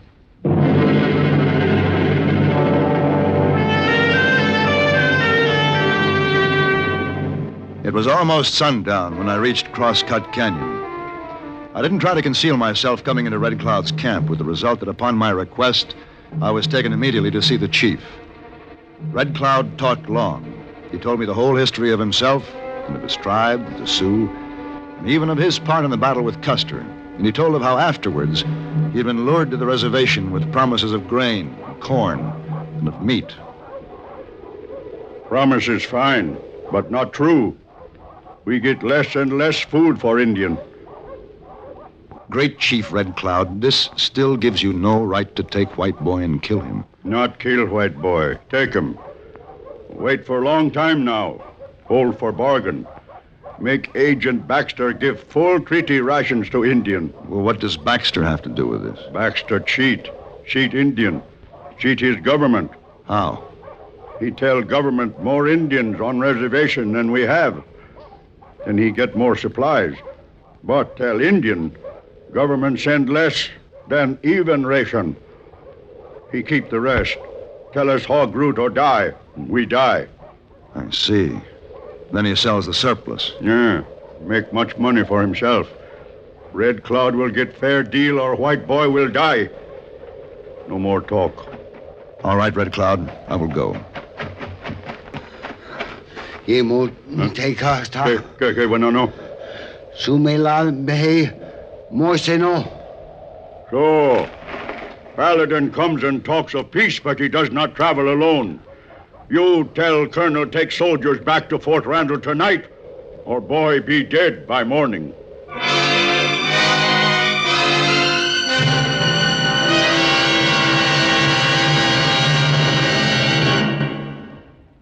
Let us have peace. These were the words spoken by General Ulysses S. Grant when he accepted the nomination for the presidency in 1868. And they are the words which are carried over the entrance of Grant's tomb in New York City. The interior of the memorial to the general who led the Union forces to final victory in the Civil War is somewhat like that of the tomb of another skillful military leader, Napoleon Bonaparte. But what a contrast there is between the empire-seeking little corporal and the American military man who fought with distinction in the Mexican War and the Civil War, but wanted only peace for his nation. Each year, many visitors pay homage to Ulysses Grant at his tomb, which is circled by New York's busy Riverside Drive. The memorial contains twin burial vaults with the remains of the general and his lady. Grant's tomb is a lasting reminder of the rich heritage that as Americans we share and stand ready to defend.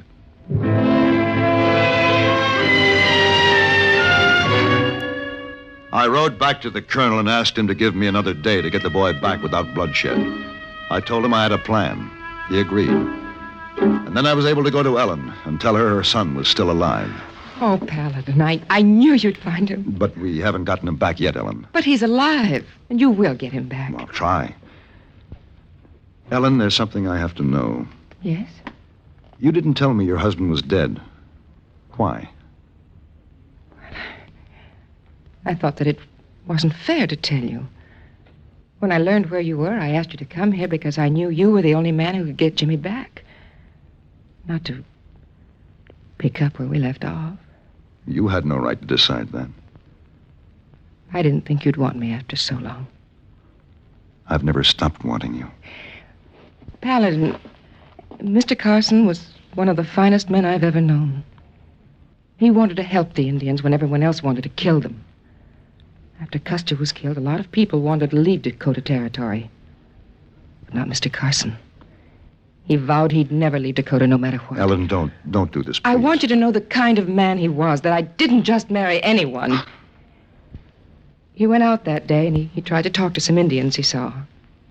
He was alone, but some friends could see him from a distance. We never got his body back. It was right after Custer, and it was too dangerous to go. Oh, Ellen, no, Ellen. Please stop this. No, Ellen, listen to me, Ellen. I've always loved you, Ellen. I still do. Please don't say that. It's true. Ellen, I want you to go to San Francisco with me. Are you sure? Will you, Ellen? What about my son? Oh, of course. He'll love San Francisco. We'll see when we get Jimmy back. All right. I'll have to work fast. Tell me, do you know where Baxter keeps his government papers? Yes, they're in his warehouse. Why? Oh, he's been cheating the Indians, and if I could only prove it. If we went down there before it got light, We? Yes, I can show you right where the papers are.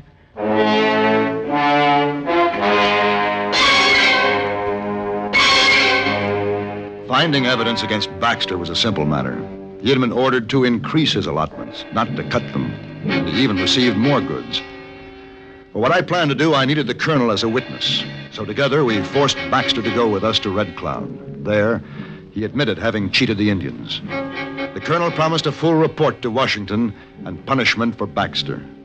The chief was satisfied and suddenly waved an arm towards one of his braves. What's he doing now, Paladin? I'm not sure, Colonel. Look. Well, that's the boy. They're bringing him out. Paladin, look. There's a white man with him. Yeah, I see. That man's been... Why, his scalp has been lifted. Che mote. Nakato lema. Chamagose. The boy is unharmed, Paladin. Yes, I see that. Who is the white man with him? He is man found by a crow dog 2 years ago, almost dead. He was cut, his tongue taken out by renegade Indians. We fix him good to work, get about, but he would not go back to own people that way. The boy tell me he would not leave without him. Boy has good heart. Paladin, I believe that's... Yes, it is. That's Carson. Carson? Oh, no. The boy's father. I barely recognize him, but I'm certain. Yeah, you go now. Red Cloud will bring tribe back to reservation. You go. The boy had not recognized his own father, but he had persuaded Carson to come with him. Somehow the child knew that a man should be with his own kind, no matter what. The chief provided horses, and the colonel agreed to escort them home, while I rode on ahead to tell Ellen. You realize what this means, don't you? Yes. I can't leave him.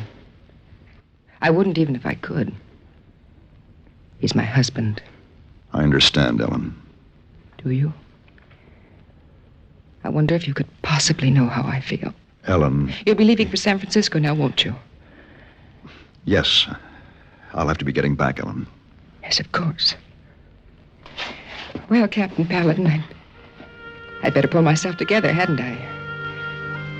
My son and my husband are coming home.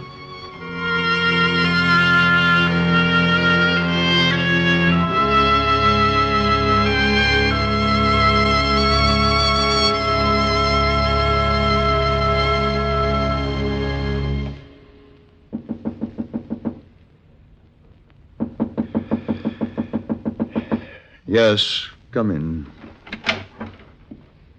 Oh, hello, Miss Wong. Oh, Mr. Paladin, you sit in dark room 3 days now. Ever since you come back from trip. Here, what are you doing, Miss Wong? Oh, no more sit in dark room. Beautiful San Francisco, the outside. Oh, Mr. Wong, let light in, Mr. Paladin. This not good for you. No, I suppose you're right. Yes, sir. I right. Hey, boy. Hey, boy. Oh, Mr. Paladin. Now, what are you and Miss Wong up to? Oh, now you'll be happy. Well, what have you there, hey, boy? Happy water, Mr. Paladin. Champagne. That's the one thing. That's the one thing Mr. Paladin got. Plenty champagne. Yes, hey, boy, that's one thing Mr. Paladin will always have plenty of. Champagne.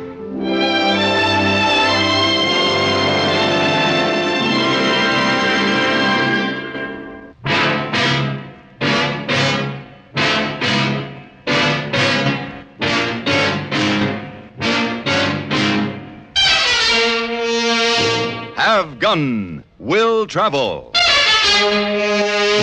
Created by Herb Meadow and Sam Rolfe, is produced and directed in Hollywood by Frank Paris and stars John Dehner as Paladin, with Ben Wright as Hey Boy and Virginia Gregg as Miss Wong. Tonight's story was specially written for Have Gun Will Travel by Thomas Hanley. Featured in the cast were Lou Krugman, Bartlett Robinson, Ralph Moody, James Nusser, and Lillian Bayef. This is Hugh Douglas, inviting you to join us again next week when CBS Radio presents Have Gun Will Travel.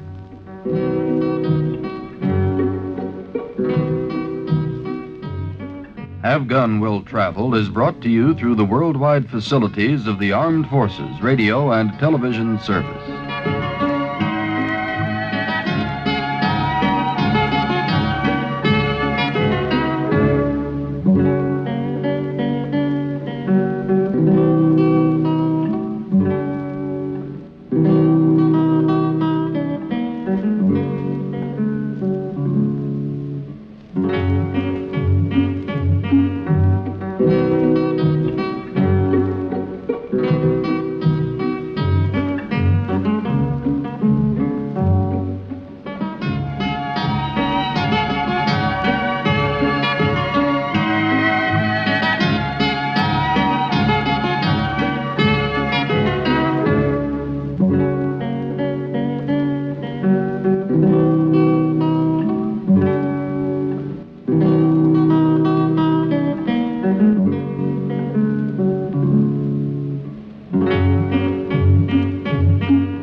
Ted over at RadioMemories.com has always done a good job of restoring these shows, and we appreciate him much. RadioMemories.com. Shows on cassette, CD, or on flash drive for your computer.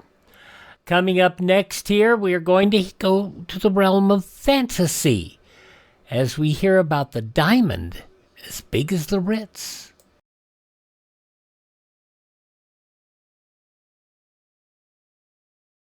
2 weeks, 14 days, 326 hours. Every second that your family could be exposed to radiation after a nuclear attack. Radiation that kills. To survive, a fallout shelter is a necessity. Equipment and supplies are essential. Now, Survive All Shelters, one of the nation's leading manufacturers of fallout shelters, offers a basic equipment kit with a Conrad high-powered radio, transistor-operated for long battery life. A complete, fully stocked first aid kit. A heavy-duty fire extinguisher, emergency water containers, a chemical toilet for protection against contamination and disease. Extra strength saran and rayon bunks. A radiation meter and individual dosimeters. For protection every second of each hour of every day. See a Survive All Shelter now. You can learn more about the old Survive All Fallout Shelter and the story of how it came about down in the link in the show notes. There were lots of scamsters back in the day that were doing fallout shelters. There's still scamsters today out there making inferior fallout shelters. Apparently, the Survive All folks are the ones who did it right. Okay, let's get to some fantasy here. As we have an F. Scott Fitzgerald story, The Diamond as Big as the Ritz. This goes back 77 years to March 27th, 1949. Oh, yes, this is an episode of what I always call suspense's red-headed stepchild.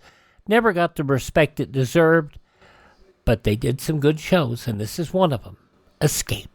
Tired of the everyday routine? Ever dream of a life of romantic adventure? Want to get away from it all? We offer you Escape. Escape, designed to free you from the four walls of today for a half hour of high adventure. You are a prisoner in the magnificent mountain retreat of the richest man in the world, yet in love with his beautiful daughter. While haunting you, terrifying you, is the certain knowledge that the only sure escape would be death.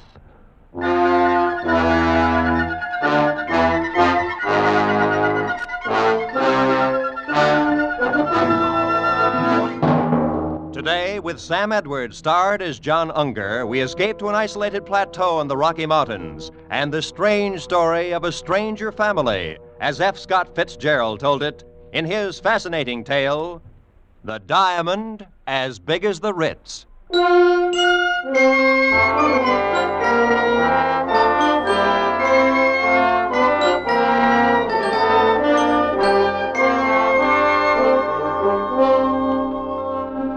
I'd been going to St. Midas Prep School for a couple of years, and this was my second summer vacation. I'd met this fellow Percy Washington during the winter and got to be pretty good friends with him. Only I didn't know about his family or where he came from or anything like that. Of course, I knew he must be rich. All the fellows at St. Midas came from wealthy families.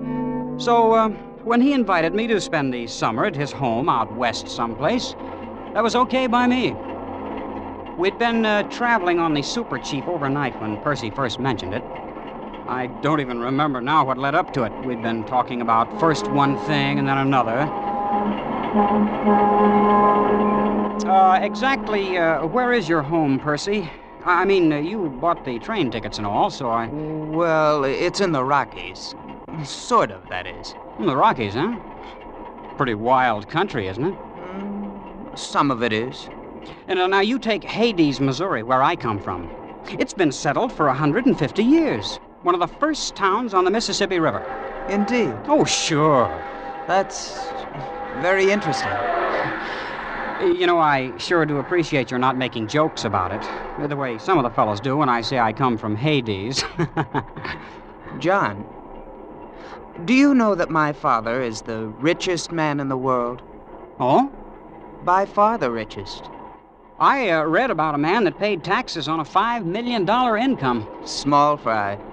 If my father paid a tax on his real income, he'd disrupt the whole economy of the United States. No kidding.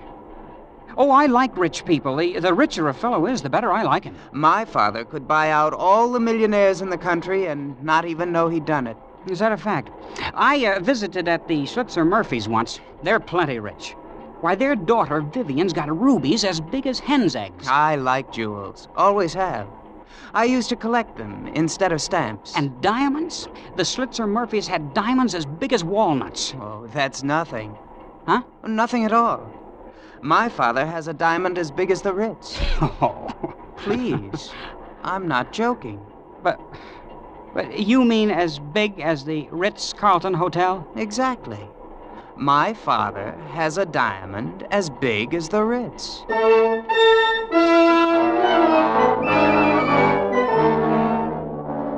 Well, from there on, it was something like a dream.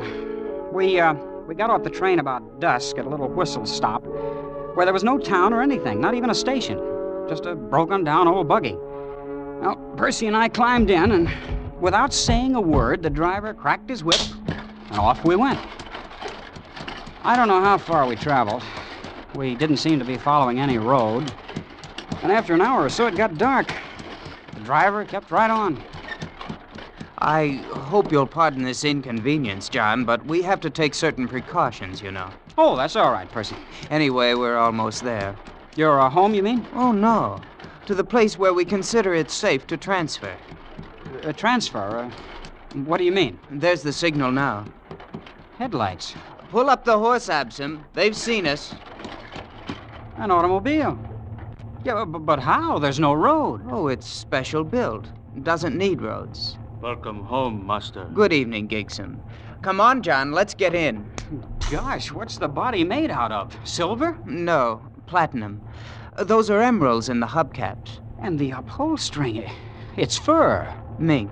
You are ready, Master? Anytime, Gigson.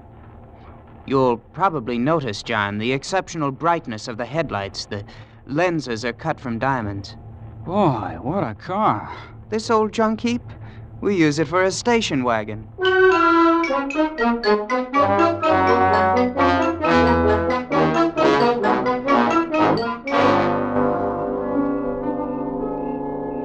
Hey, why did we stop, Percy? This is just a deserted canyon. Wait, John, you'll see. They sent the hooks down while we were coming from the train. The hooks? Yes, to attach to the wheels, you know. That's what Gigsom's doing now. Oh, incidentally, Gigson will look after you during your visit. Look after me? Your personal valet. Of course, there'll be other slaves available, too, whenever you need them. Do you have a lot of slaves? 300 or 400, I suppose. Master? Oh, all ready, Gigson? Yes, Master. Hello! Hoist away! Hey, look, we're leaving the ground. Yes. There's a hoist up there on the top of the cliff. Has cables about a quarter of a mile long. Yeah, but what for? Well, it's the only way in.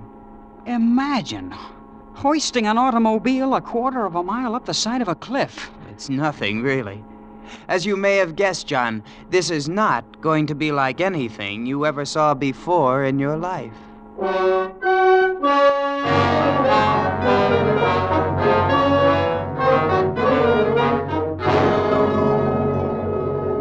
Well, John, there it is. That's your home? Yes. Why, it's magnificent. It's palatial. It's not a bad little place. How big is it? I think there are around 140 rooms, but Father may remember exactly. Then, of course, there are other buildings, slaves' quarters and things. Well, why hasn't anyone ever found out about it? This place, I mean. For one thing, it's the only 5 square miles in the country that have never been surveyed. Why not? Oh, things were arranged. I don't see how that's possible. Believe me, it hasn't been easy. I understand Grandfather had to bribe 3 government bureaus and half of Congress once to keep the place off the maps. Oh, yeah, but surely somebody stumbled onto it. Prospectors, people like that. Oh, yes, that happens occasionally. Then, of course, we have to arrange things. You mean? Oh, not always. Usually we just take them prisoner and keep them, like the aviators. Planes come here? Once in a while they fly over. Of course, they never get away. We have 9 anti-aircraft batteries around the hill here. You shoot them down? Oh, yes. Great sport. Does upset Mother a bit, though, and there's always the chance one might get away. That's Father's greatest worry. This place, this whole thing, it's fantastic. Oh, come now, John. I picked you for a fellow with his feet on the ground. And you haven't seen anything yet, you know. This is only the beginning.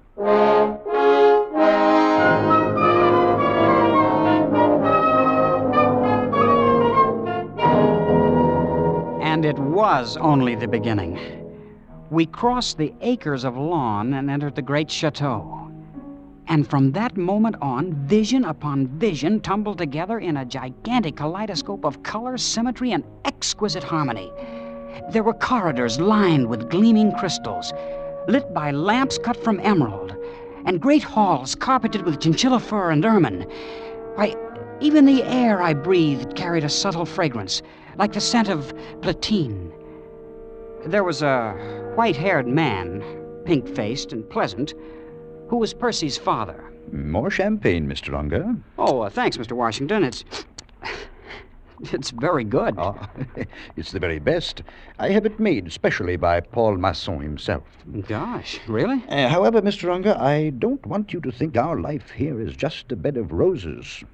Upon occasion, we do have to arrange things. Oh, yes, indeed, we do. I went to my room thinking there could be no more nor greater wonders. I was wrong. There were many more and greater ones, and one of them I discovered the next morning in the gardens.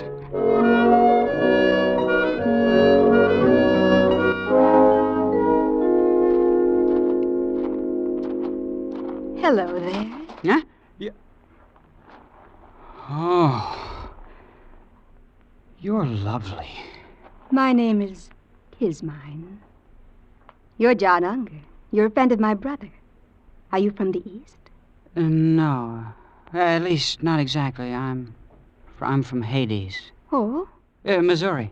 Oh. Would you like to sit down here on the grass? Why, yes, sure I would. I'm going east to school this fall. Do you suppose I'll like it? Well, I think so. Of course, it'll be different from all this. That's what my sister Jasmine says, and she's in the East now. I've never been outside. I hope you won't be offended, but you're the most beautiful girl I've ever seen. Yes, I know. What? I surprised you, didn't I? A year ago, I would have said thank you. But Father says it's very necessary to learn to take things for granted. Sure. I like you, John. I wish you'd spend some of your time with me this summer. Not all with Percy. I will, Kismine. I will. You may be in love with me if you'd like to. I'm absolutely fresh ground, you know. I think I am in love with you. Already. Of course, we'll have to meet secretly. My parents wouldn't permit it if they knew. Then that's what we'll do. I have to go now. I'm supposed to be with Mother at 11. Well, aren't you going to ask me for a kiss? Huh? Jasmine says boys always do nowadays. Oh, some of them do. But not me. We don't expect nice girls to do that sort of thing in Hades.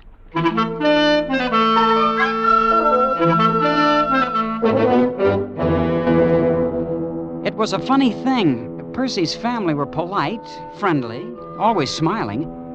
And yet all the time I had a feeling that some terrible and golden mystery lay hidden just around the corner. A few days after I'd met Kismine, Percy remarked casually that an unusual event had occurred. A man had escaped from the cage. Of course, I didn't know what he meant then, but the next morning I was walking with Percy's father on the grounds of the estate. Oh, Mr. Washington, Percy said something about a man escaping from the cage. I didn't quite get it. The cage, huh? Well, perhaps you'd like to see it. Yes, it might prove interesting, just as a novelty. It's over here. Well, these trees, they're 60 feet tall, and they have roses blooming all over them. It's a rather interesting development by a Swiss botanist. These are the only ones in the world. Oh, I suppose you'll see them all over the country in a few years. No. These are the only ones. That was arranged. Here we are. The cage. Why, it's a pit dug in the ground, and a grating on top. Well, boys, how are you getting along? How many men are there down there? Oh, about 50, as I recall. Aviators we've shot down, wandering prospectors, men of that sort. But why are they kept there? Well, they've all had the common misfortune of having discovered El Dorado. Gentlemen, I am sure that you would like to know that your companion who departed without my permission has been taken care of.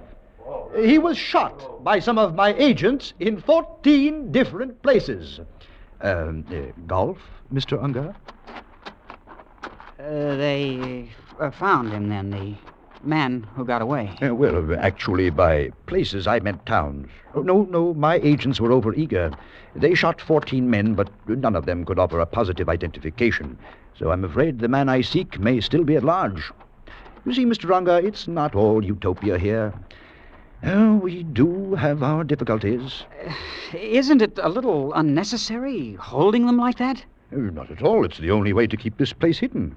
Yeah. Oh, Mr. Washington, Percy was telling me something on the train. I guess he was just kidding, but he said you had a diamond as big as the Ritz-Carlton Hotel. Oh, yes. Yes, indeed. As a matter of fact, it's much bigger than the Ritz. Ooh, much bigger.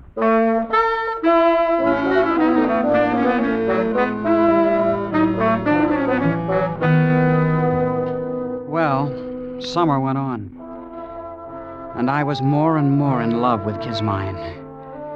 She, too, was priceless, exquisite, like no other girl in the world. After a couple of weeks, I'd kissed her, of course, and I was really in love for the first time. Yeah, I should have known. I should have put two and two together when Percy's father showed me the cage, but I didn't. Until one morning late in the summer, I'd slipped off with Kismine to the rose gardens.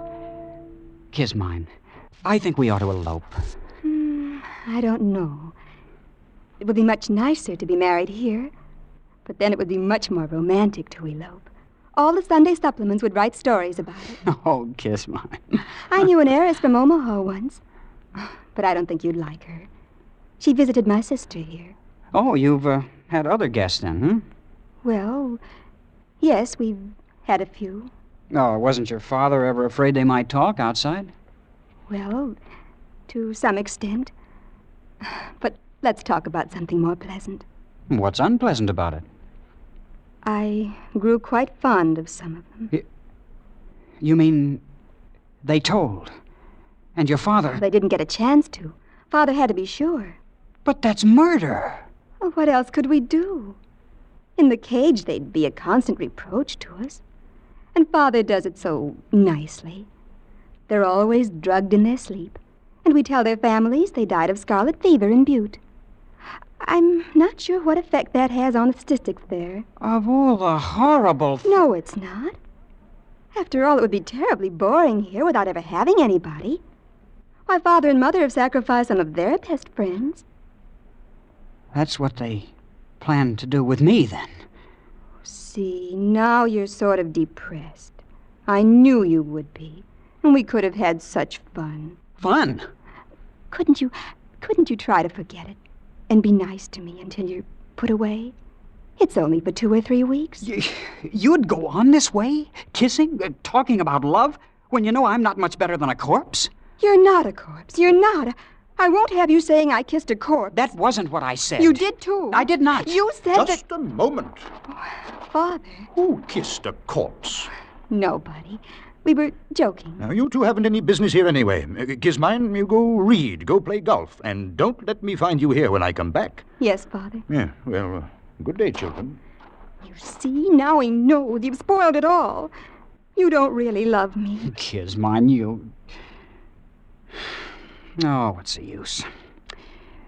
Look, Kismine, why would it be so terrible if anyone found out about this place? Why, it's on account of the diamond, of course. But you'd better ask Percy. I'm always getting things messed up. I will ask him. And another thing, I'm getting out of here tonight if I have to dig through the mountains. I'm going back east. Take me with you. Oh, no. Why not? Your father wouldn't permit it. If you won't take me, I'll go tell him I'm in love and want to marry you. You can't do that. He'd bump me off this afternoon. Oh, please take me, darling. And we'll be terribly poor and very happy. And I'll cook things for you, herbs and berries and stuff. Won't that be fun? You will, won't you, John?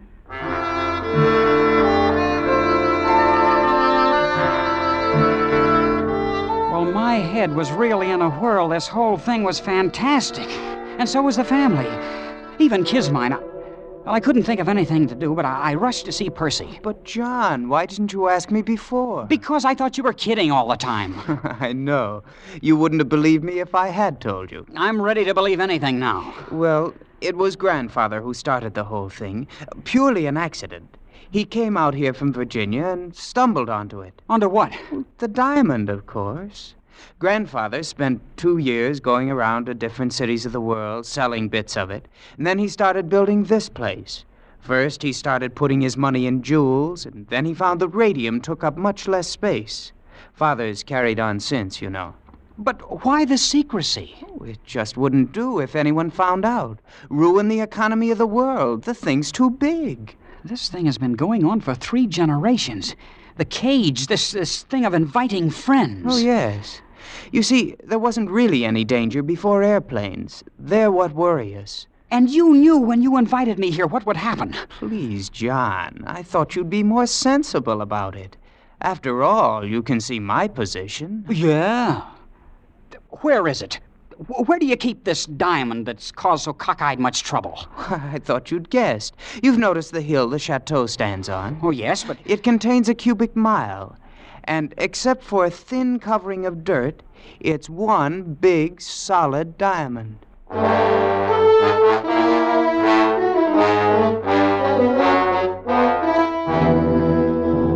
It was nearly midnight. I didn't know what awakened me, but all of a sudden I was staring across the patches of moonlight, spotting the ermine carpet of my bedroom, staring at 3 slaves I'd never seen before. They just slipped inside the door and stood there, each with a vicious length of shiny copper wire. The official executioners. I lay there on the bed watching them, counting heartbeats, not daring to move, not daring not to move. They didn't know I'd awakened. They began edging across the room. Come on, all 3 of you. There's no time now for this. Hurry.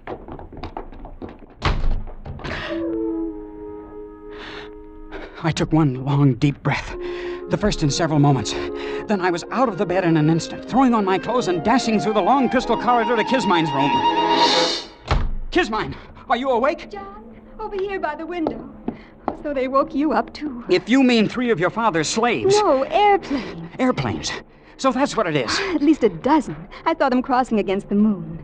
Look, they're circling way over there. You think they're here on purpose? Oh, yes, they dropped warnings to Father. It's that man who got away from the cage, you know. Good for him. Yes, wasn't he clever? I think we'll open up on them any second now. Open up? Yes, our anti-aircraft. Oh, this is thrilling. Thrilling? Oh, look, they're in range now. Bravo! Bravo! Kismine, get away from that window! Good heavens, did you see that? Yes, and we've got to get out of here. Can't you understand? They'll bomb the chateau next. Oh, there's a little grove across on the side of the mountains. We always keep one of the cars there. We'll have a nice view of everything. A nice view? Kismine, you don't seem to understand. They mean business. They're out to finish off you and your whole family. It all seems so silly. Why, when you come right down to it, they've never even met us.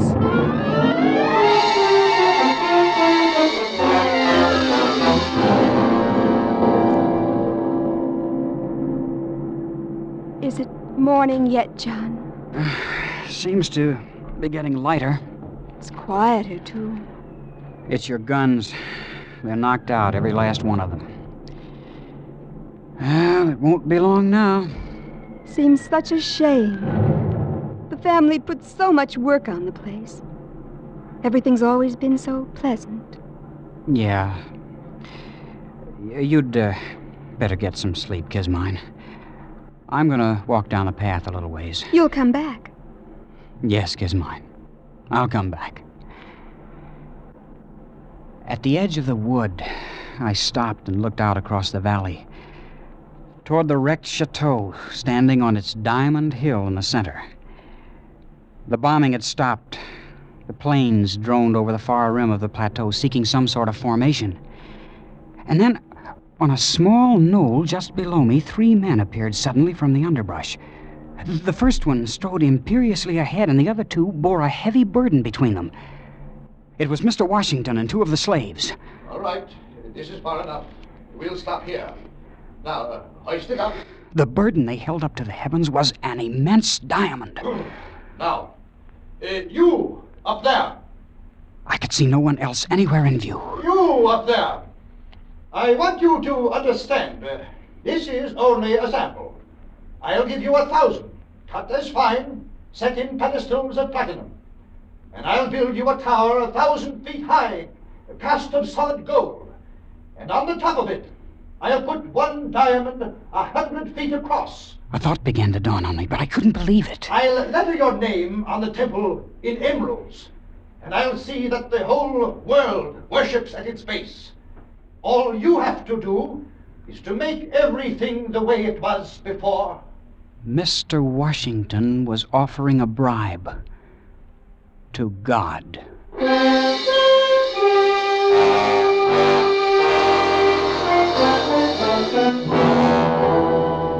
He stopped talking, waiting for an answer. And then, out of those same silent heavens, blossomed the white puffs of parachutes. The man who tried to bribe God looked up and saw them, became old in an instant, and turning with lowered head, walked down the path toward the chateau. With sudden premonition, I whirled and headed for the spot where I left Kismine. Kismine and the car that needed no roads.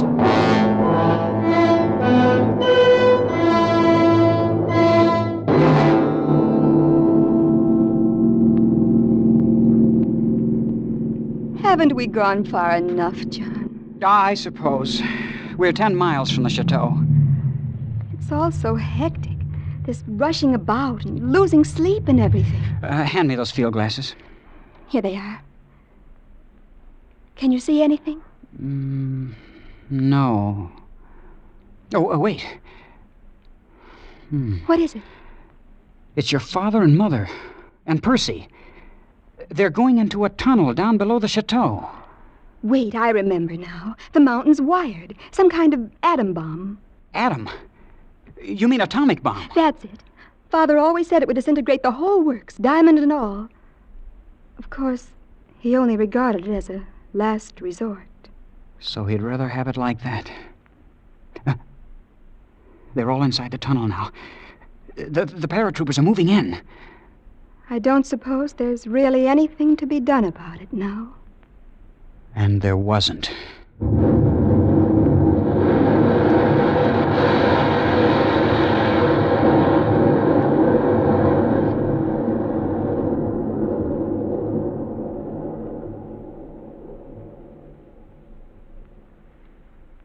I keep thinking about things the way they were.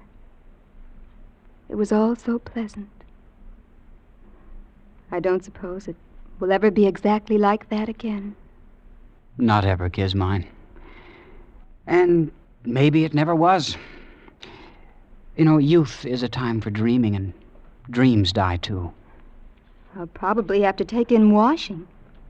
But of course we'll be very happy. What will we do, John? Do? Mm-hmm. Oh, we can love a while underneath the stars. That's a form of divine drunkenness we can all try.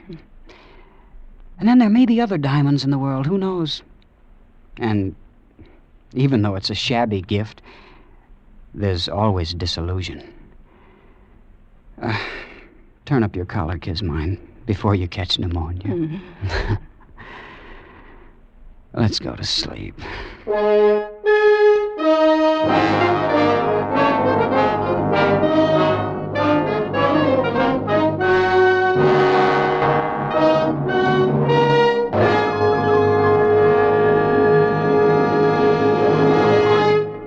Escape, produced and directed by Norman Macdonnell, has brought you Sam Edwards in The Diamond as Big as the Ritz by F. Scott Fitzgerald. The radio adaptation was by Les Crutchfield, with editorial supervision by John Dunkel. Featured in the cast were Nina Clouden as Kismine and Hugh Thomas as Percy, with John Dehner and Jack Crucian. The special musical score was conducted by Leith Stevens.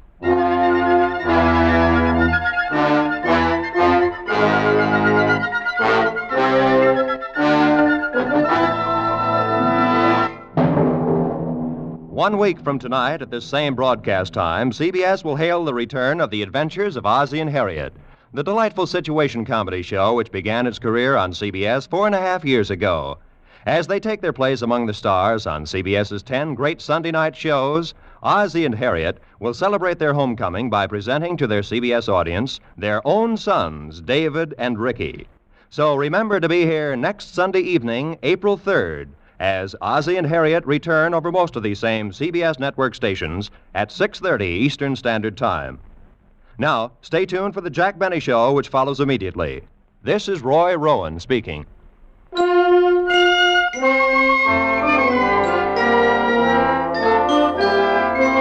This is CBS, the Columbia Broadcasting System.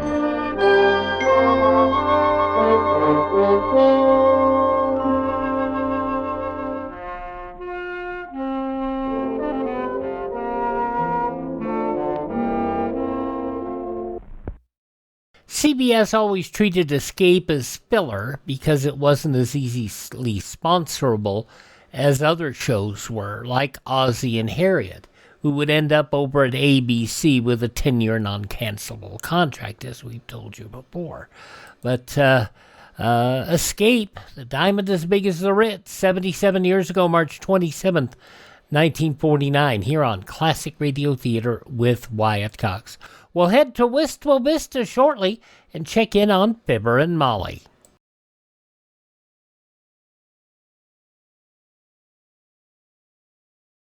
Friends, this is Bob Hope. If an atom bomb were to hit your home city, would you know what to do? Remember, one explosion of an atom bomb could kill 75,000 and maim 100,000. This is only one kind of a disaster which could strike. In addition to many forms of enemy action, there are the dangers of fire, flood, earthquake, and traffic. Knowing what to do before, during, and after a disaster can improve your chances of survival. There is something you can do and do now. You can learn a pattern of survival. Your local Office of Civil Defense is ready to help. Persuade your club, your church, your friends, and your neighbors to help to learn to live. Remember, this is the atomic age. No one can escape its hazards, but everyone can prepare. Listen carefully. What you are about to hear can save your life. Do you know the siren signal in case of atomic attack? Do you know how to find shelter? Do you know how to give first aid? Do you know what will be done for your safety? For further details, consult your local Office of Civil Defense.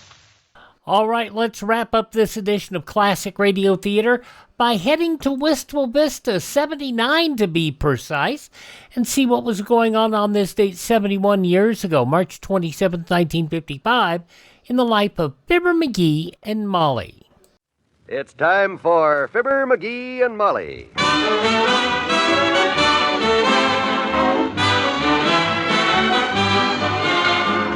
Sundays through Thursdays, NBC brings you Fibber, McGee, and Molly transcribed. The show is written by Phil Leslie and Len Levinson and directed by Max Hutto.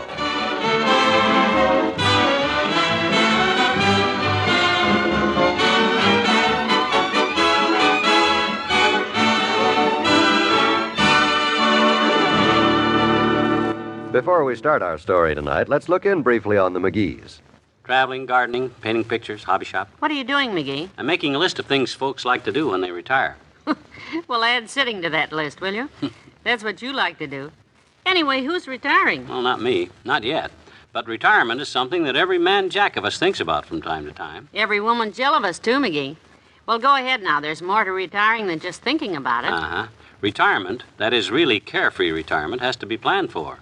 And the best way to start is with a Prudential Retirement Income Plan. And the best time to start is right now while you're earning money. With a Prudential Retirement Income Plan, you can be sure of a monthly income when you reach the age you want to retire at. And you'll get this regular income, money coming in every month for just as long as you live. Well, Molly, did you want to say something? Yes, I did. Mm-hmm. Folks, why don't you call your Prudential agent? He'll tell you how you can see all your retirement dreams come true with a Prudential Retirement Income Plan.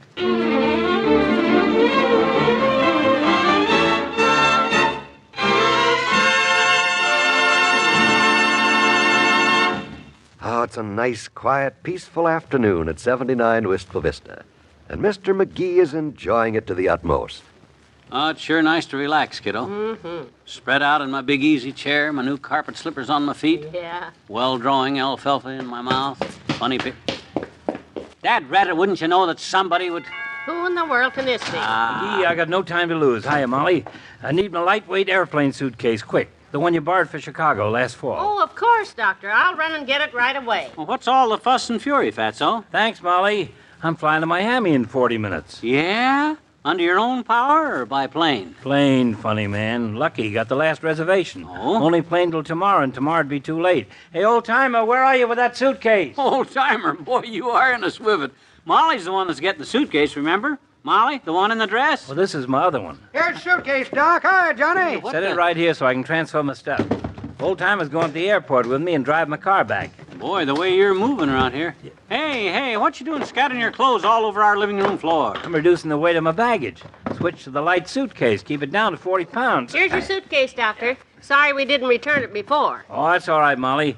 Old-timer, help me stuff this stuff in, would you? Oh, sure, Doc. Well, I'll just sit here out of your way, Docie. What you going to Miami in such a hurry for? Medical board checking on your license or something? No, I'm going to read a paper at the medical convention. Oh? What paper are you going to read? The Gazette? Because you can borrow one of ours if you leave Dick Tracy. No, Clabberhead, a medical paper. Dr. Flexer, a friend of mine, wrote it. They just phoned me from Miami. Flexer got bit by an alligator on a sightseeing trip. He can't stand up. Alligator don't feel so good either, they say. This is Doc's chance to shine in medical circles, so he tells me. Well, we're all repacked. Now, let me check. Money, hat, suitcase, ticket. Now, just a second. Where are my keys? Yep, got everything. And 35 minutes to get to the airport.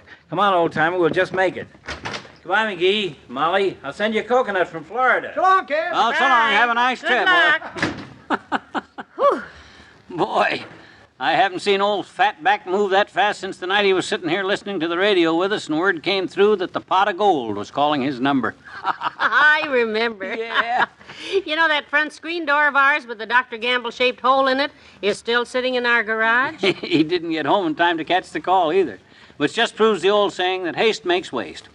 Although how a guy with a waist his size can make any haste at all is more than I can figure. Well, I hope he makes his plane all right. He certainly deserves to... He won't get to Florida. That's just what I'm saying. If he'd take things easy, he'd be better off. For all his rushing around, he'll wind up not getting to Florida at all.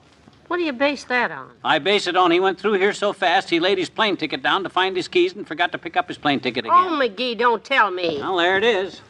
Boy, he was rattled like a pair of army dice. Heavenly days, what'll he do? He'll come on back home when he gets to the airport, I guess. No more planes out to Florida today.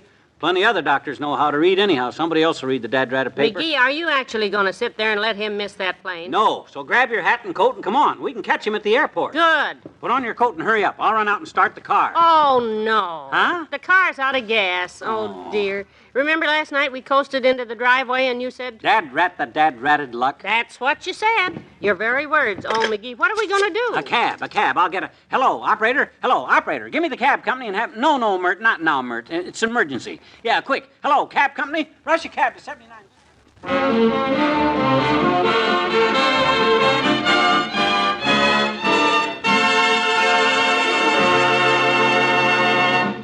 There's more fun with the McGees shortly. Winning the Cold War struggle for men's minds, winning it for peace and freedom, is the major task of our time. It's vital to our families and ourselves. You can do your part to help your country and the free world by giving Radio Free Europe your vigorous support. Radio Free Europe is the independently operated, American-managed network that broadcasts programs of truth and hope across the Iron Curtain. These programs reach millions of eager listeners in the Kremlin's own backyard. The Soviet-enslaved satellite nations of Poland, Czechoslovakia, Hungary, Romania, and Bulgaria. They give these people straight news, fresh hope, new strength to resist communist oppression. They expose red lies about America and the free world. Support Radio Free Europe. Strengthen its power for peace and freedom. Do it with your truth dollars. Mail them, as many as you can afford, to Crusade for Freedom, care of your local postmaster.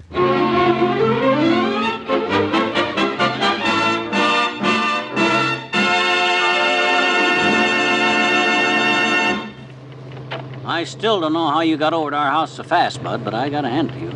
I barely hung up the phone when you were there. Well, two-way radios in all our cabs, Mr. McGee. I was just around the block from your house when the call came, and I... You think we'll make it, son? It's terribly important. I'll sure try, ma'am. Come on, lady, step on it. Doggone it, look ahead. Ain't this traffic a mess? All the Sunday drivers are out, the women Sunday drivers, and they're the worst kind. Now, McGee, it isn't just women. What do? All get together for lunch and then say, come on, girls, let's get in the car and go out and louse up traffic? Give them the horn, give them the horn. It won't do any good, but... How much longer before the plane leaves? About 12 minutes, I think. All right, go. You can scoot around them. Well, the light's turning red. You can make it go. Gosh, I hope nobody was looking. Don't you worry, son. Just keep a heavy foot on that gas pedal. McGee, you mustn't heckle him. He's already got his cap on backwards like Barney Oldfield. Now what's hold? Oh, look at that. Repairing the street. Well, it just looks like Dr. Gamble just wasn't meant to go to that convention. Turn around, boy. Make a U-turn. Go to the next corner and cut over to Oak Street. Well, I'm not supposed to do that, but here goes. If they catch me, they can take my driver's license away. Don't you worry, boy. Practically all the city officials are my lodge brothers down at the Elks. Nothing's going to happen to... Swing around that truck, now! Well, I don't... Okay. Oh. And you talk about women backseat drivers. McGee, sit back here and let the boy drive his cab his own way. I wish you two wouldn't keep calling me boy. I'm 27 and married, and I got 3 kids. Excuse me, Mr. Fraser, Mrs. McGee. George Fraser. You just let George do it, and I'll get you there. Make a left here. Make a left, George. Yeah, but that's not... A shortcut. Go on, George, now. Wow. I was trying to tell you, left turn is illegal at that corner. Hey, look back, will you? See if any cops are following us. You just leave the cops to me. I know how to handle them. He's had lots of practice. Well, thank goodness we're getting there anyhow. Yeah, but not fast enough. As Martha Washington says to her husband when they discovered a bug on the front porch at Mount Vernon, step on it, George. I'm going 45 in a 30-mile zone now, Mr. McGee. They can't do any more to you if you're going 60 than 45, can they? No, so come on, let's get there. There it is up ahead, folks. We'll just barely make it. You drive us as close to the loading gate as you can, George, and wait there while I dash out and see if Oh, McGee. Listen, what's that? I don't hear anything. Uh-oh, I knew it. Look back, will you, Miss McGee? I don't dare. Don't slow down. Well, I got to. We're here. Oh, here comes trouble. Now, you handle it while I... Oh, look, there's Doc and the old-timer. Hey, Doc, your ticket. Here, take it and get on your plane. Thanks, BB Brain, but it's just a little high to jump. Huh? Was that it? Last plane to Miami today, Johnny. Doc's cooked. McGee, come help this poor young man. Yeah, come on over, Doc. This is your responsibility in the first place. What? I'm going through a red light against the signal and making an illegal U-turn, and I don't know how many other violations. Now, officer, I can explain. This man was acting under my orders, and I was acting under my doctor's orders. And here's my doctor in person. Take it away, Dr. Gamble. Oh, you! No use, McGee. He nailed me, too. Look. Wow. 3 tickets. That's nothing to what this hackey's going to get. Mr. McGee, you promised... I'll help you with your speeding fine, George. But he wasn't speeding. Huh? This jet pilot was simply flying too low. The judge will have to ground him and confine him to quarters, and close quarters at that. Come on now, Space Ranger. The wild blue yonder is waiting. Isn't that a mess? All Doc Gamble's fault. My fault? You chucklehead. Nobody would have gotten any tickets, and I'd have gotten my plane if you just sat home where you belonged and minded your own business. What? I realized I'd left my plane ticket at your house within 5 minutes. That's right, Johnny. I turned right around and went back. Wasted 10 minutes hunting for you. Your car was in the garage. And then I broke all the speed laws getting out here. Got 3 traffic citations and missed my plane. Thank you, McGee. Thank you for nothing. Come on, old-timer. Well, some gratitude. Upset. Didn't even offer to drive us home. And me still in my carpet slippers. Well, come on, let's grab a cab. All right, but on one condition. I know. Okay. I won't say a single solitary word.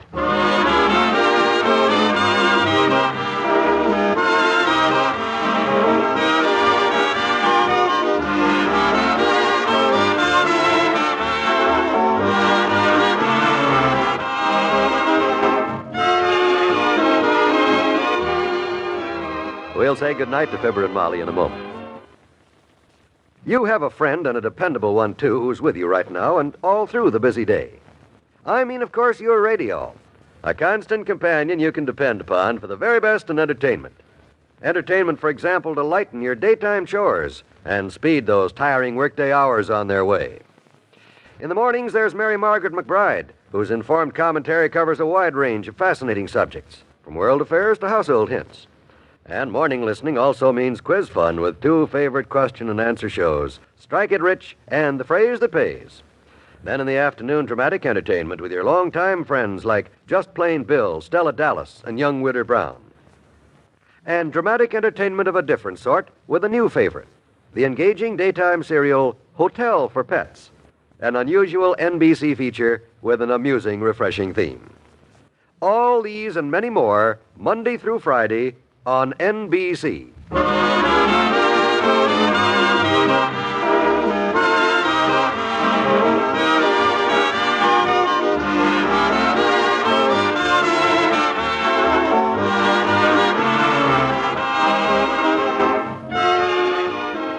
McGee, I'm worried about that nice young cab driver.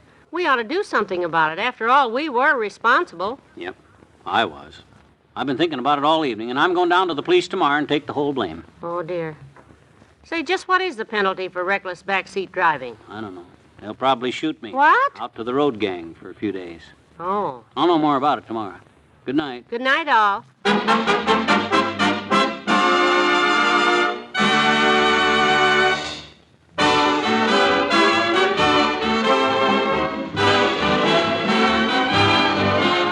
Fibber Fibber McGee and Molly is an NBC Radio Network production transcribed, with Bill Thompson as the old-timer and the motorcycle officer, Arthur Q. Bryan as Dr. Gamble, and Herb Vigran as the taxi driver. Well, as I've often said, our hero has a positive genius for messing things up. You may not think it could be worse, but you haven't heard tomorrow night's program yet. So plan to join me then, won't you? And we'll know more about it along with Mr. McGee. This is John Wall bidding you all good night.